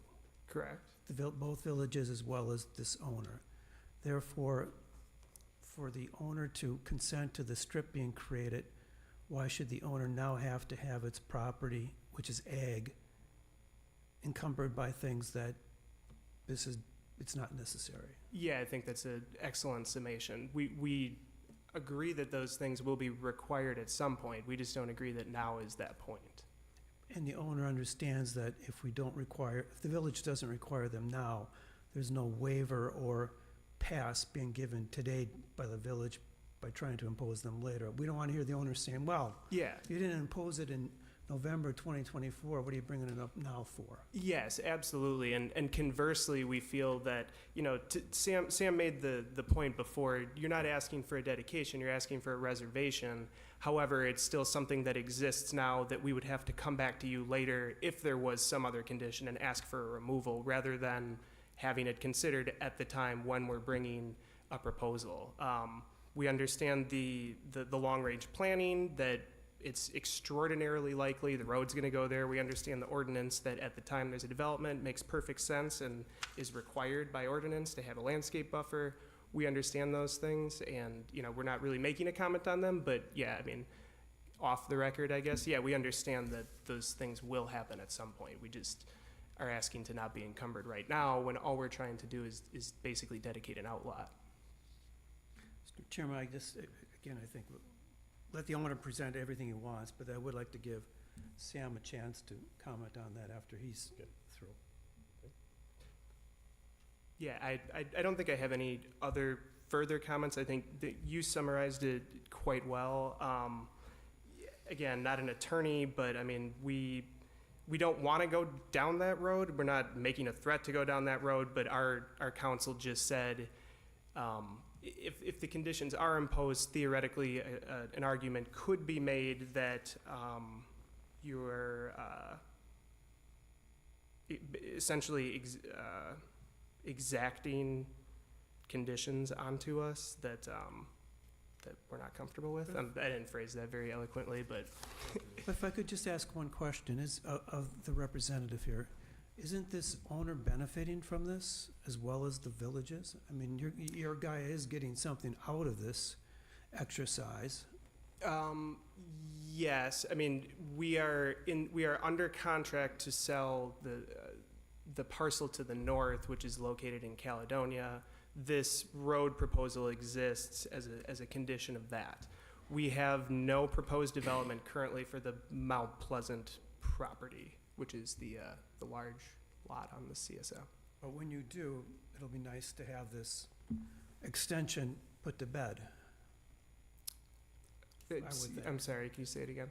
All right, but when you do proceed with some development of this ag land, it will be in order to the benefit of the owner to have today's business accomplished in terms of this roadway dedication taking place. Yes, correct. I mean, we want to see the roadway dedication. It's something we agreed to in a purchase contract that, we're about 2 years into hopefully finally seeing the thing to fruition. We want to see it happen. Theoretically, there's a benefit to the ag land, but until a time when we request a rezone to have it not be ag land, it's still ag land. But yes. Chairman? So, when you say you don't want to attach that stuff, I guess I'm gonna be a little more specific. Yep. Because, there are 4 conditions that you're talking about. Yep. So number one, having said that, Ashley Capital is a great friend of Mount Pleasant. They have done a lot of investment here in our community in TID 5 and 2. So, we appreciate you being here. And we appreciate what you're doing in Caledonia. I have projects in their community and I watch their agendas all the time. So I know you've worked very hard on this over the last couple of years. And it's a big project and it's a big impact. So I guess in terms of the conditions that have been attached by our staff, the staff made it clear, we don't have to accept all these conditions. The first condition, though, updating the map to reserve the right-of-way, the future potential right-of-way as a reservation.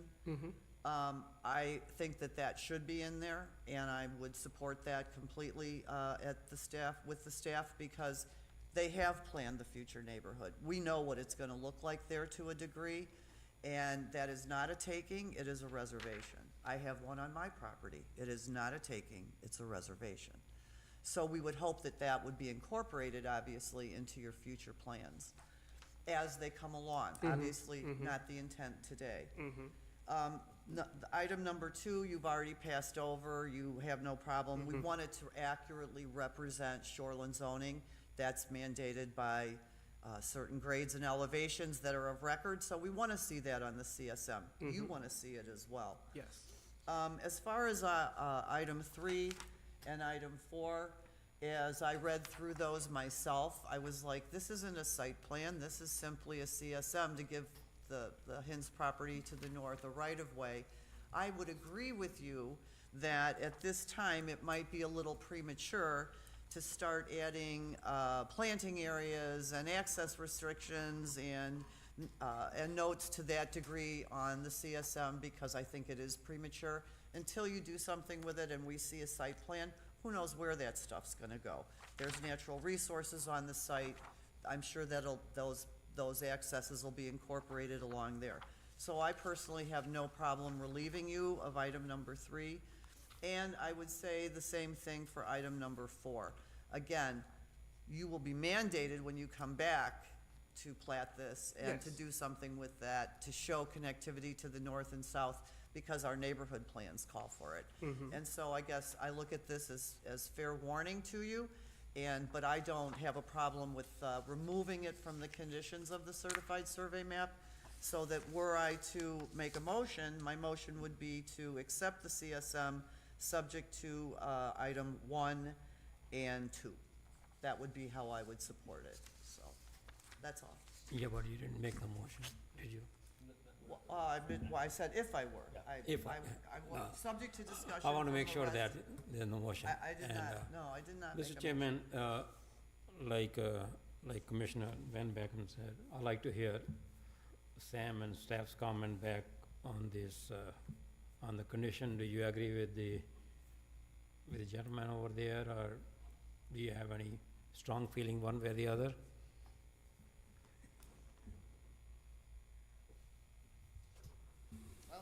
I put the conditions on there because I thought they should be on there. I know what the applicant's argument was. I just wanted to make them to you all. And again, particularly regarding the last couple conditions, That's, the ordinance specifically says it's your call, not mine. I put them in there, but I can hear their argument for the last two conditions. I do feel a little bit more strongly about the reservation, but again, that's Plan Commission's purview. If you want to require that now or later, at a minimum, I think having the public conversation now recorded on the record is good. To Nancy's point, fair warning to the developer. So, you know, we can all remember that we wanted that 80-foot reservation in that general location. So that's why I put the conditions on there. I'm not going to lose sleep if you all remove it. That's just part of our job as staff. That one I want to keep, that You one I know? think we should keep on. So, I mean, That one I think we should Yeah. keep on. I didn't mean that, ultimately, I stand by all the conditions, but, you know, it's your purview at this point to take them or leave them as you see fit. I understand the applicant's arguments, and I'm empathetic to at least some of them. But again, just for the record, the fact that you raise them and they may not be, we may grant an exemption from them as this commission, does not give this any waiver, or we're not saying we're not going to impose them in the future. Correct, yeah, this is not a permanent one. This is just in relation to this map. A new application would start the process all over again. And that's on the record, so that's clear. No, I think it's, at least it's clear to me and probably most of us that there's no exemption except these will be required at some different later state of the project, not right now. And like Sam said, at least I like your thinking, but by putting on that, at least it goes on the record that we discussed about that. There's no exemption except there's a time and place for everything. Yeah, to me, it's a matter of priority. Yeah. And what the commission wants to prioritize at moving through at this time. Okay, make a motion, Nancy. Okay, so I'm, oh, if there's nothing else. Any other questions? Go ahead. Mr. Chairman, so I would be willing to make, I would like to make a motion to approve the certified survey map 3047, USH 41, certified survey map CSM 24-6, with conditions number 1 and number 2 as provided by village staff. And I would make, as part of that motion, I would say that we could drop conditions 3 and 4 for now. Would it be cleaner perhaps to expressly state that we are, as, if we adopt her motion, we are granting exemptions They're from not exemptions, though. We are not, yeah, they're not. You're simply removing the conditions, Tom, For now. It's stated as exceptions. We have to act to grant an exception. So I think just, we should verbalize that we are requiring 1 and 2, and we are acting to create an exception from numbers 3 and 4, or an exemption. At this time. Correct.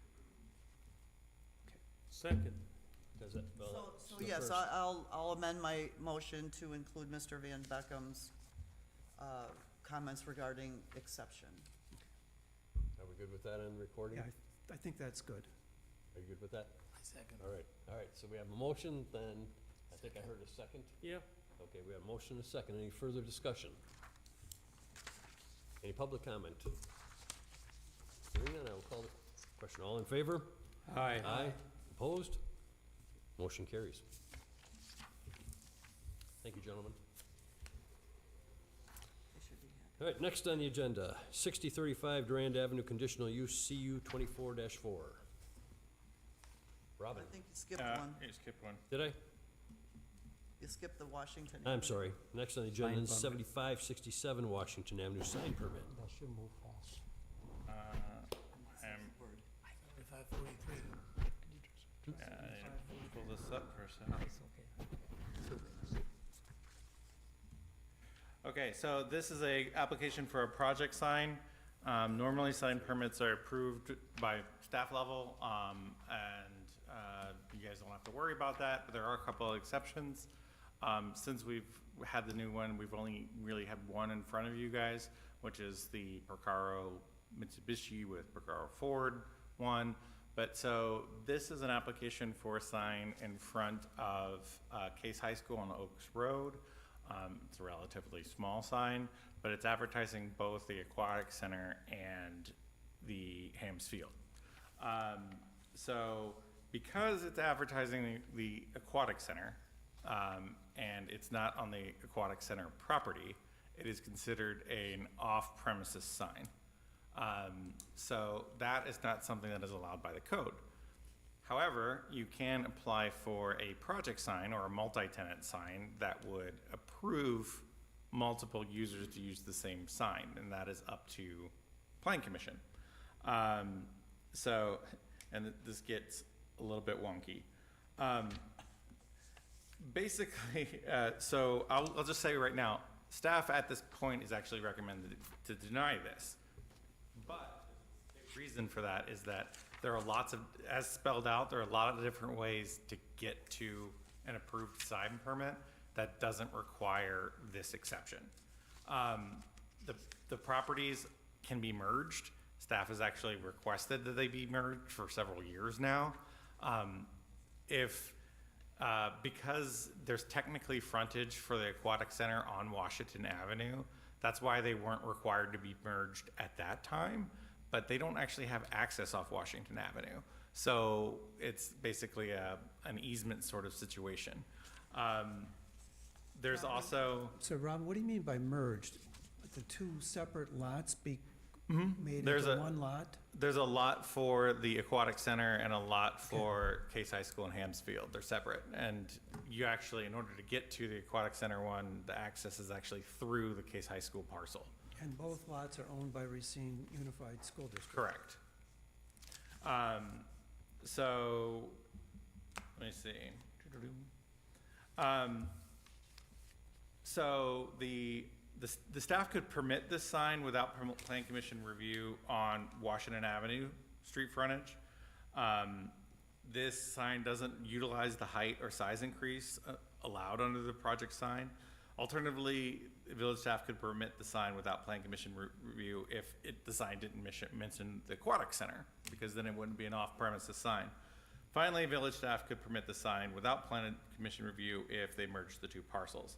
So we hold that it functions as one parcel, and it should be one parcel because they share parking, it's owned by the same owner, all that sort of stuff. We don't know why our USD doesn't want to merge them. I can tell you why. So, and we invited them to speak on that. If they, we're not gonna lose any sleep either way. We obviously say that it's not a big deal as far as a sign, but sign code and rules are really contentious. And so in order to kind of exercise rights, we have to defend them and defend the code. If somebody realizes that they can get bigger allowances of sign by dividing their property in a weird way and then applying for a project sign, they'll do it. So we have to be pretty particular about that. And we also need to be very particular about off-premises signs, because that's how you get gross billboards. And we have thankfully very few in Mount Pleasant, and we kind of want to keep it that way. So off-premises is something that staff feels that needs to be enforced pretty hard. So that's why we brought it to you, and we recommend that it be denied, but also, we like our USD. It's So our high school. It's our high school. I know, I don't want to, I'm not trying to be the Grinch or anything like that. You're being the Grinch. What was did we propose that to them? And Yes. what was their For months now. reply? Did For they say mon- no? Is there somebody, is there a representative here? Yeah, let's go, well, I'll throw it over to them. I don't know. Okay. I'll see. If you wouldn't mind, name and address?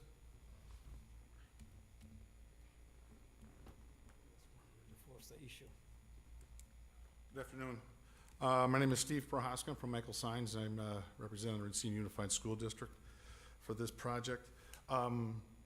This has been proposed, and we did come through the door with a simple request to install a sign. We know that it meets all requirements, and if this was just one piece of property, that would be an over-the-counter review and done.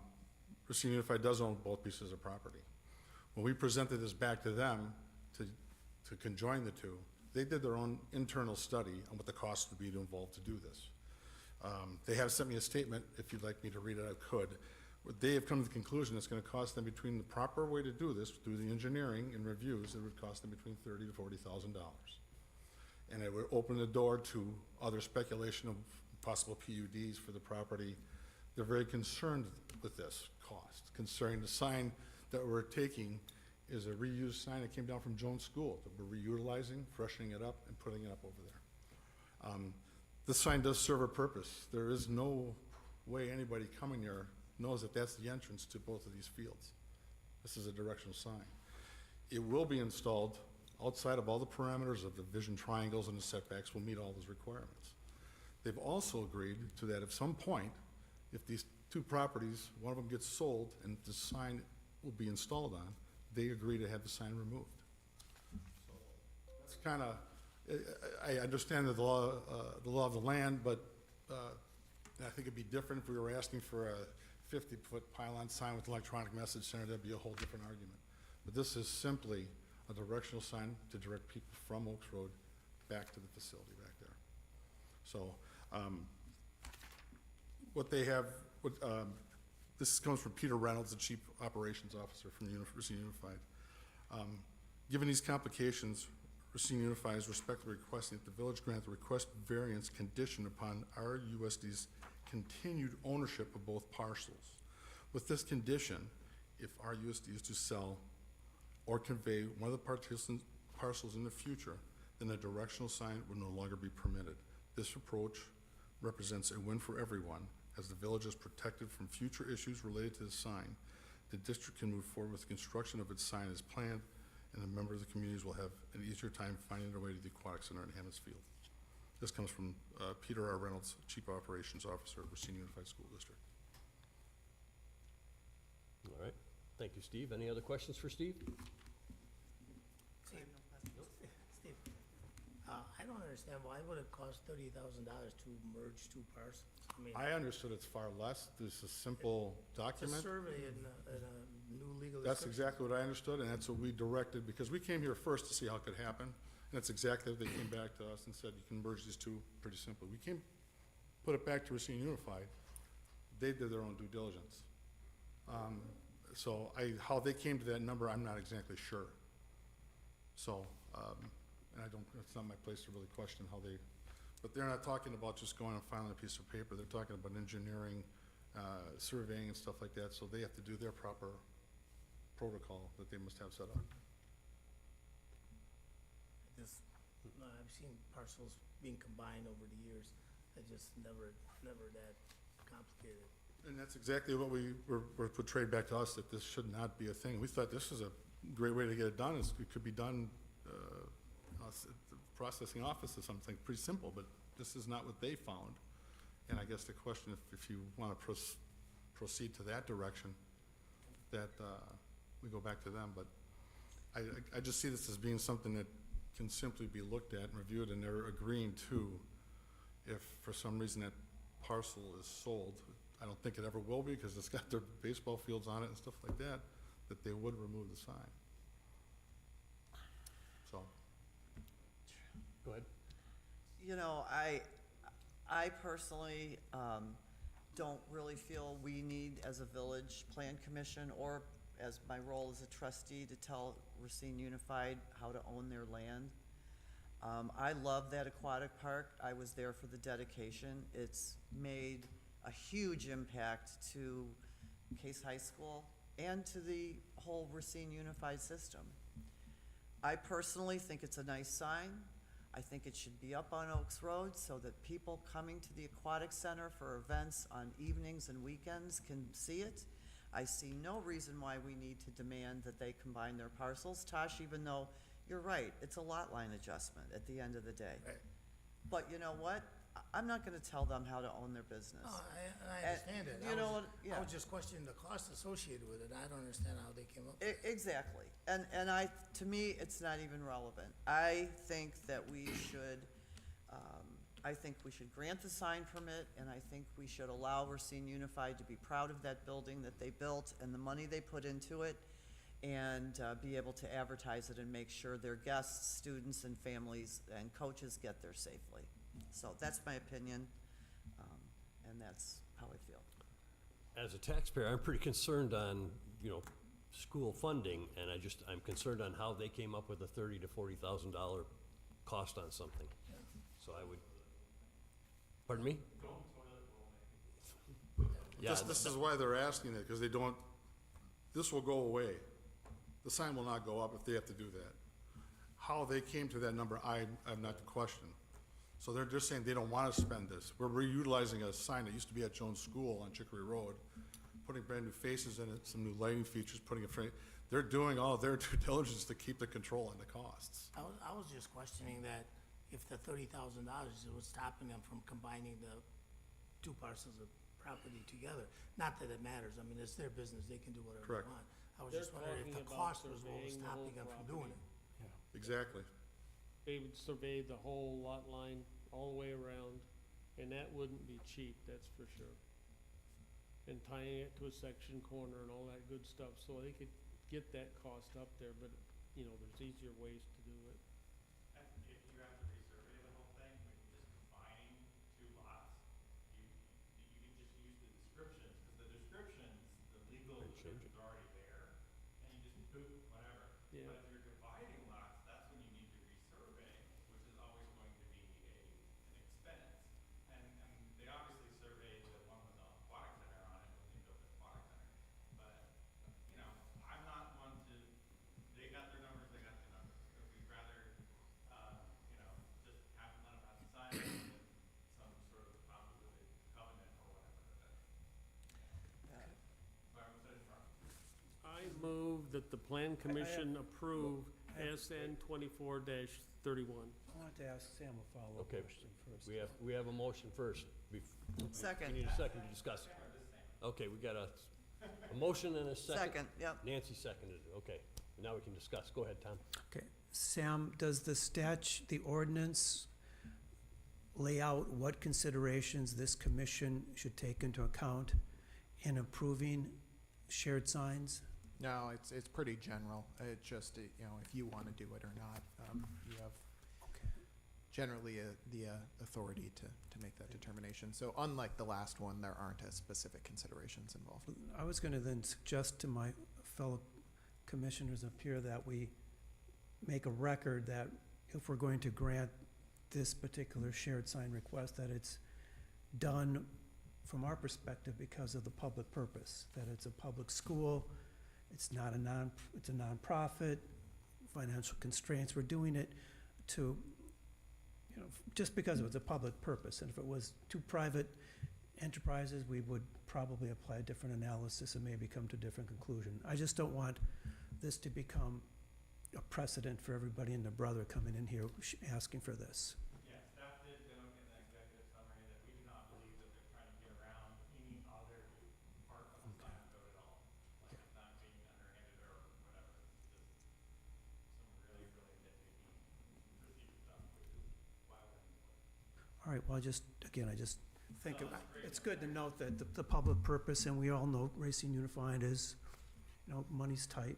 And it does serve a purpose because no one knows where the aquatic center is because it's Exactly. not visible. Exactly. So for traffic purposes, direction, Safety.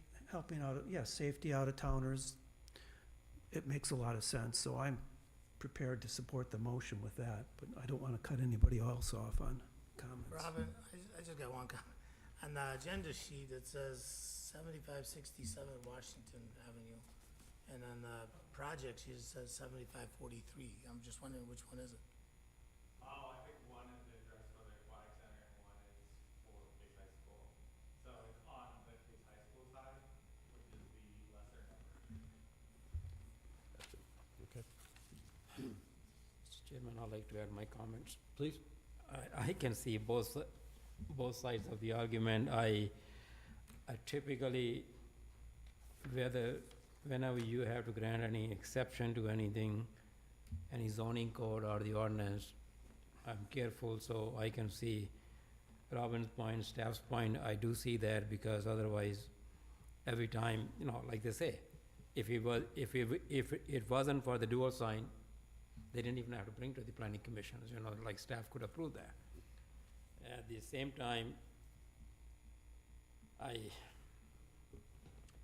do see the argument that it's a public, I guess, to me, I don't buy the argument that the money is tight. Our USD has money, they just don't know how to spend the right way, that's a political situation. Okay, so. Can you put so- that to a motion? Yeah. No, no, I'm not going to, I'm just going to make a comment. I'm not buying that argument. What I am, after listening to both sides of the argument, I'm thinking of the common public. The people who are going to the aquatic center or who are going to the Hamos Field. I'm sure that if we don't have the signs that this is the same entrance, some people would be blocking the traffic and saying, okay, I want to go to Hamos Field, where do I go? Or if I want to go to the aquatic center, where I go? So from that point of view, it's a common sense to say, that's where you go. So for that reason, I would probably vote yes. And I agree with those those issues, but I have a problem with transparency with Unified, so I'm not gonna support this. You know, if they can't tell us why it costs us $40,000, then I'm not gonna support it.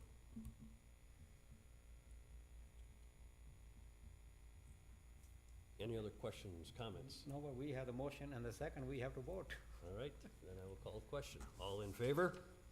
Aye. Aye. Opposed? Aye. Motion carries.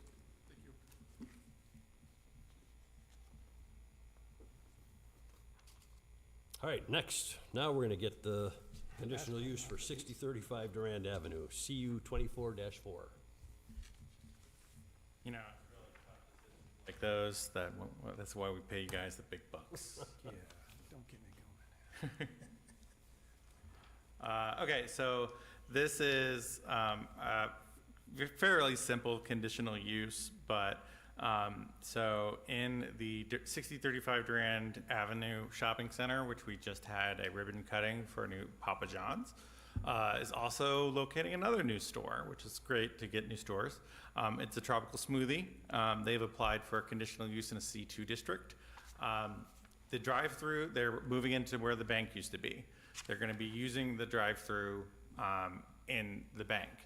So because the drive-through is pre-existing, it is already there, but the use is changing and it's been over a year since that property has been used. So there is no existing non-conforming status that is conveyed. So they gotta basically start over. The use itself is by right. They don't need to come to you guys for any of that. They're not really changing anything, but new drive-through uses must have a conditional use approval. Those conditions, those use-specific conditions is that in a C2 district, there can't be more than one drive-through lane. And if it is a new drive-through lane, they need a traffic study. And so they meet both of those because it's only one drive-through lane and it is not a new drive-through lane, so no traffic study is required. The general list, as provided in your packet, of the sort of conditions, you know, whether public health, safety, all of that sort of stuff, they have laid a case out for you in the packet about how they meet those conditions. Staff is in agreement and staff recommends that you find that those meet the requirements, and we recommend approval of this conditional use. Any questions of me? I have no questions. I think it's great the way that corner's, you know, re-evolving, so to speak, after seeing the bank empty for so long, and the other bank down where they built the coffee shop in the mall is, you know, now gone and is something thriving. So I think it's great to see the new uses coming in. Yeah, given how rough it was for retail storefronts there, seeing them get filled in is always a good sight. So I would make a motion to approve 6035 Durand Avenue, conditional use CU-24-4. I second. Motion and a second. Any further discussion? Any public comment on this? Hearing none, I'll call the question. All in favor? Aye. Aye. Opposed? Motion carries. Next on the agenda, 2025 Parks and Recreation fee schedules. George, what do you got for us? I have something very brief, so I know it's been a long meeting for you guys. So I'm not sure which one you have in front of you, but I'm going to start with the Parks and Rec building fee schedule. The only change that we are making for 2025 is we are eliminating our 4-hour rental option for the weekend. It is either full day or that's it. So you have no choice. We did not have a single time in the last 2 years where I've been able to double up and have 2 separate rentals within the day, which is ideally what it was for. Then I saw an influx of people asking me, can I get in a little bit early? Can I get in a little bit early for it? So we're just gonna do similar to our picnic reservations, the whole day on Friday or Saturday, or I'm sorry, on Saturday or Sunday, or you have to find a different spot. So, but we still kept that same rate for that particular day. And then for the outdoor facility schedules, no significant changes except that we, after evaluating last year with a full year of Campus Park being open, we are going to implement a rental option to utilize the splash pad shelter through a designated set hours. This way it provides the public still that shade option in the peak hours of the day and the hottest parts of the day, but it gets people that option to use the space where what we saw was people would come in 8:30 a.m., throw their tablecloths on and occupy the space as long as we had. We'd have nobody to back up from a permit standpoint to say like charge back a deposit for not cleaning up after each other, and it impacted the ability or the enjoyment for the others at the park. So this way we have somebody who will be able to be recorded, pay for the use at a nominal fee, and we'll see how this works. We do have that in our new ordinances to put in restrictions still at the shelter. So if perhaps this doesn't work out like I hope it will, we can always implement a different procedure. But so again, that one will be designated. And we are there Monday through Thursday for our playgrounds program from mid-June to that first week of August. So that's why that little note is in there about when playgrounds program is not present. So we occupy that space during that time frame for our programming. Mr. Chairman, excuse me, I need to go. I wish everyone happy holidays. Please excuse me. You're excused. Thanks, Ron. Thank you, Same Ron. to you. And so then everything else on this particular sheet is sorry, Nancy, everything else on the sheet is still no changes from the fees from 24. Sorry, go ahead. I apologize, I didn't mean to cut you off. I'm still, the splash pad thing, I'm still trying to get that. So what you're saying is that like on the weekends, let's say it's a hot Saturday, and so you've got the public coming in. What I'm hearing you, what I think I heard you say is there will be people that'll come in early in the morning, sort of like reserving a seat, right? You throw your coat down. Correct. And so they're actually taking up room there within that building so that the regular public can't enjoy it. In other words, that building is open to the public to get in the shade or be able to stay out of the sun or whatever. So essentially we're offering like a party option. So that's why it's a limited amount of time that they can occupy the picnic area to themselves for their party. Once the party wraps up, the time is posted. They no longer can authorize exclusive use per ordinance of that space. If they chose to stay after 1 o'clock, the public has everything within their reach to contact the authorities. Has every right to go ahead and use it. Yep, and correct. And join their party, so to speak. Yeah. So. And that'll be clear? Yep, correct. Yep. So in other words, if somebody comes in on a, morning that, they're trying to get away with a free party building. Yep. We would have the authority the Parks people would have the authority to say, I'm sorry, where's your permit? And ask them to kind of clean up their stuff and make it available to all. Yeah, if you remember when we did our ordinance changes in the summer, we actually did not have that authority. So the new ordinances that were adopted over the summer gave us the authority to enforce our permits. Right. The permits are hung with permit number and information for the people there and the designated times that they are at the spaces. That's how it is at any of the other reservable shelters on this sheet. So we're falling in line with that same way. We already have a display already out on the shelter itself, because we would post that our playgrounds program was there. So no other like daycares or different things would try to show up during Monday through Thursday when we are already there for our programming. So we would utilize that same exact system for that. It sounds like we need to build another splash pad. Well, truly, because I'm envisioning now, you have it Monday through Thursday. You know, it's a hot summer day, the moms are there with the kids, but they want to get them under a shelter for a few minutes to get them out of the sun or whatever for a minute.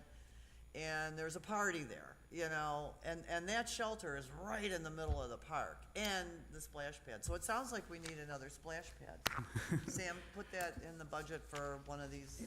So Okay. there are, George, as we always said, that was phase 2 of the construction. One of the idea, if you look at the south side of the playground, there's 2 trees that are in there. In between there is about a 20 by 20 space where we could put up a fabric style shelter. What that is it's a framed, if you drive past like Carthage College, you would see their white frames. They're like sails almost.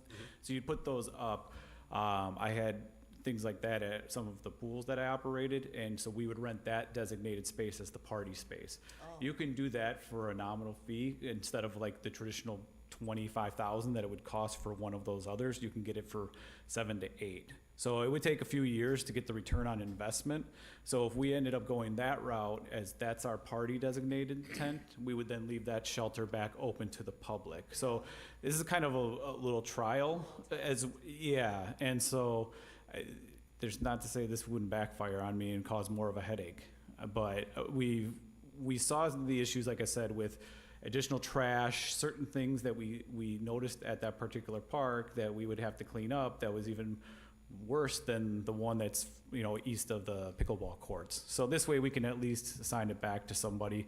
We do have additional cameras out there too, so if there was a significant mess and the renter said they didn't create that and we know it was somebody else, we could go back and verify. So we have some safeguards in place to be able to enforce a lot of this stuff. So, sorry, Tom. Does your permit or your regs require the permitted user to completely vacate the space at the end of their time? They can't like leave towels or just keep hanging around. Do they have to like 100% every towel, every chair, every launch chair, every cooler's got to be out of the reserved site at the end of the time? So yeah, within all of our, we have what's called the cleanliness or cleanup procedures that are in all of the rules that are outlined in every permit that is issued. So those are a part of it. We also have our ordinances. I think there's a sanitation line that also talks about like proper bathing and different things like that. So even the ones who are just there from the public standpoint, we have ordinances that wouldn't be enforceable on that kind of stuff. It's, you know, it's that challenge. I could have a family reunion that utilizes Smolinski from 10 to 4 p.m. They clean up everything perfectly. Somebody shows up at 6 o'clock. They mess up the entire place. How do I go back and say? So we have to have a little bit of gray area with some of this, but it is per their, we're not staffing somebody to go check at the end of every single permit that everybody has cleaned up. We do allow them to leave their garbage at the facility. We don't make them required to take it with them. So there is some stuff that is in there that we ask of them. Yeah, but I'm not asking so much about cleanup. I just mean continuing, say they cleaned up perfectly, but they're just hanging out. They're not vacating the space. It's not they're just hanging out because it's a nice place to continue just to hang out. Does it, again, it's just a suggestion on my part, because the people like to argue. So you'll have somebody say, I cleaned up, we're just hanging out now. And no, you gotta vacate so the public has a chance to utilize this too. That's my thought process. Our ordinances are written for that, and the shelters, for instance, like that we don't reserve, are going to be distinguished by that. So outside of permit hours, that will say specifically that that the space is not, you cannot monopolize the space. I forgot how the exact wording is, but it is in our ordinances, and that will be in effect at all of those shelters. It's the same thing for the shelter by the pickleball courts. We do not rent that out unless it's part of the pickleball operation. So if you were gonna have a pickleball tournament, you could use that as your hub. That space is a designated space of, it's a first come, first serve, but you cannot monopolize it as your own picnic area. It is truly for the public.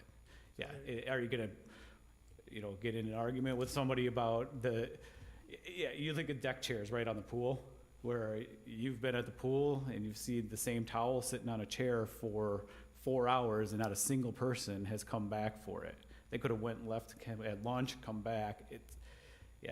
In most cases, you're not gonna wanna confront them, but we do have the backing per ordinance, should they do that. Are there town limits? Like if somebody wants to have a birthday party at a certain spot, are there time limits for that party, or can they just end up camping day all day? This particular shelter, yes, there is a time limit. It's 10 a.m. to 1 p.m. Yeah. The other permits are full-day reservations. So if you're renting Smolenski or Stuart McBride, you are paying for a full-day reservation. So your fee entitles you to, we ask them to put a time limit on there so that we know generally when somebody is in the park, helps us for cleanliness, like in the morning. We know this runs at 10, this one's at 11, this one's at noon. We can start at the one that's at 10, clean up that park first and make our way around. But yeah, a lot of people will just put in 8 a.m. to 9 p.m. just because that's a full day reservation for them. They still have to follow normal park hours. Okay. Do you need any action on this? I- Or is this advisory? Sam, I believe since this will be adopted as part of the village fee schedule, or I'm not. The village it's not my board has to expertise. adopt this via resolution, so they're just looking for a recommendation from you all. Then we'll include that recommendation in the formal resolution that the village board would consider in December. So Chairman Driver, I would make a motion then to approve the 2025 Parks and Recreation fee schedule as presented. Second. Motion and second. Any further discussion? Question, all in favor? Aye. Opposed? Motion carries. Thank you. Thank you. Thank you, George. Thanks for doing such a great job Yes, and what you do, absolutely. George. And then I'll be back next month for the full report of everything from 24. So, thank you. Have a great Thanksgiving. Thanks, you too. Move to adjourn? Second. All in favor? Aye. Opposed? We are adjourned.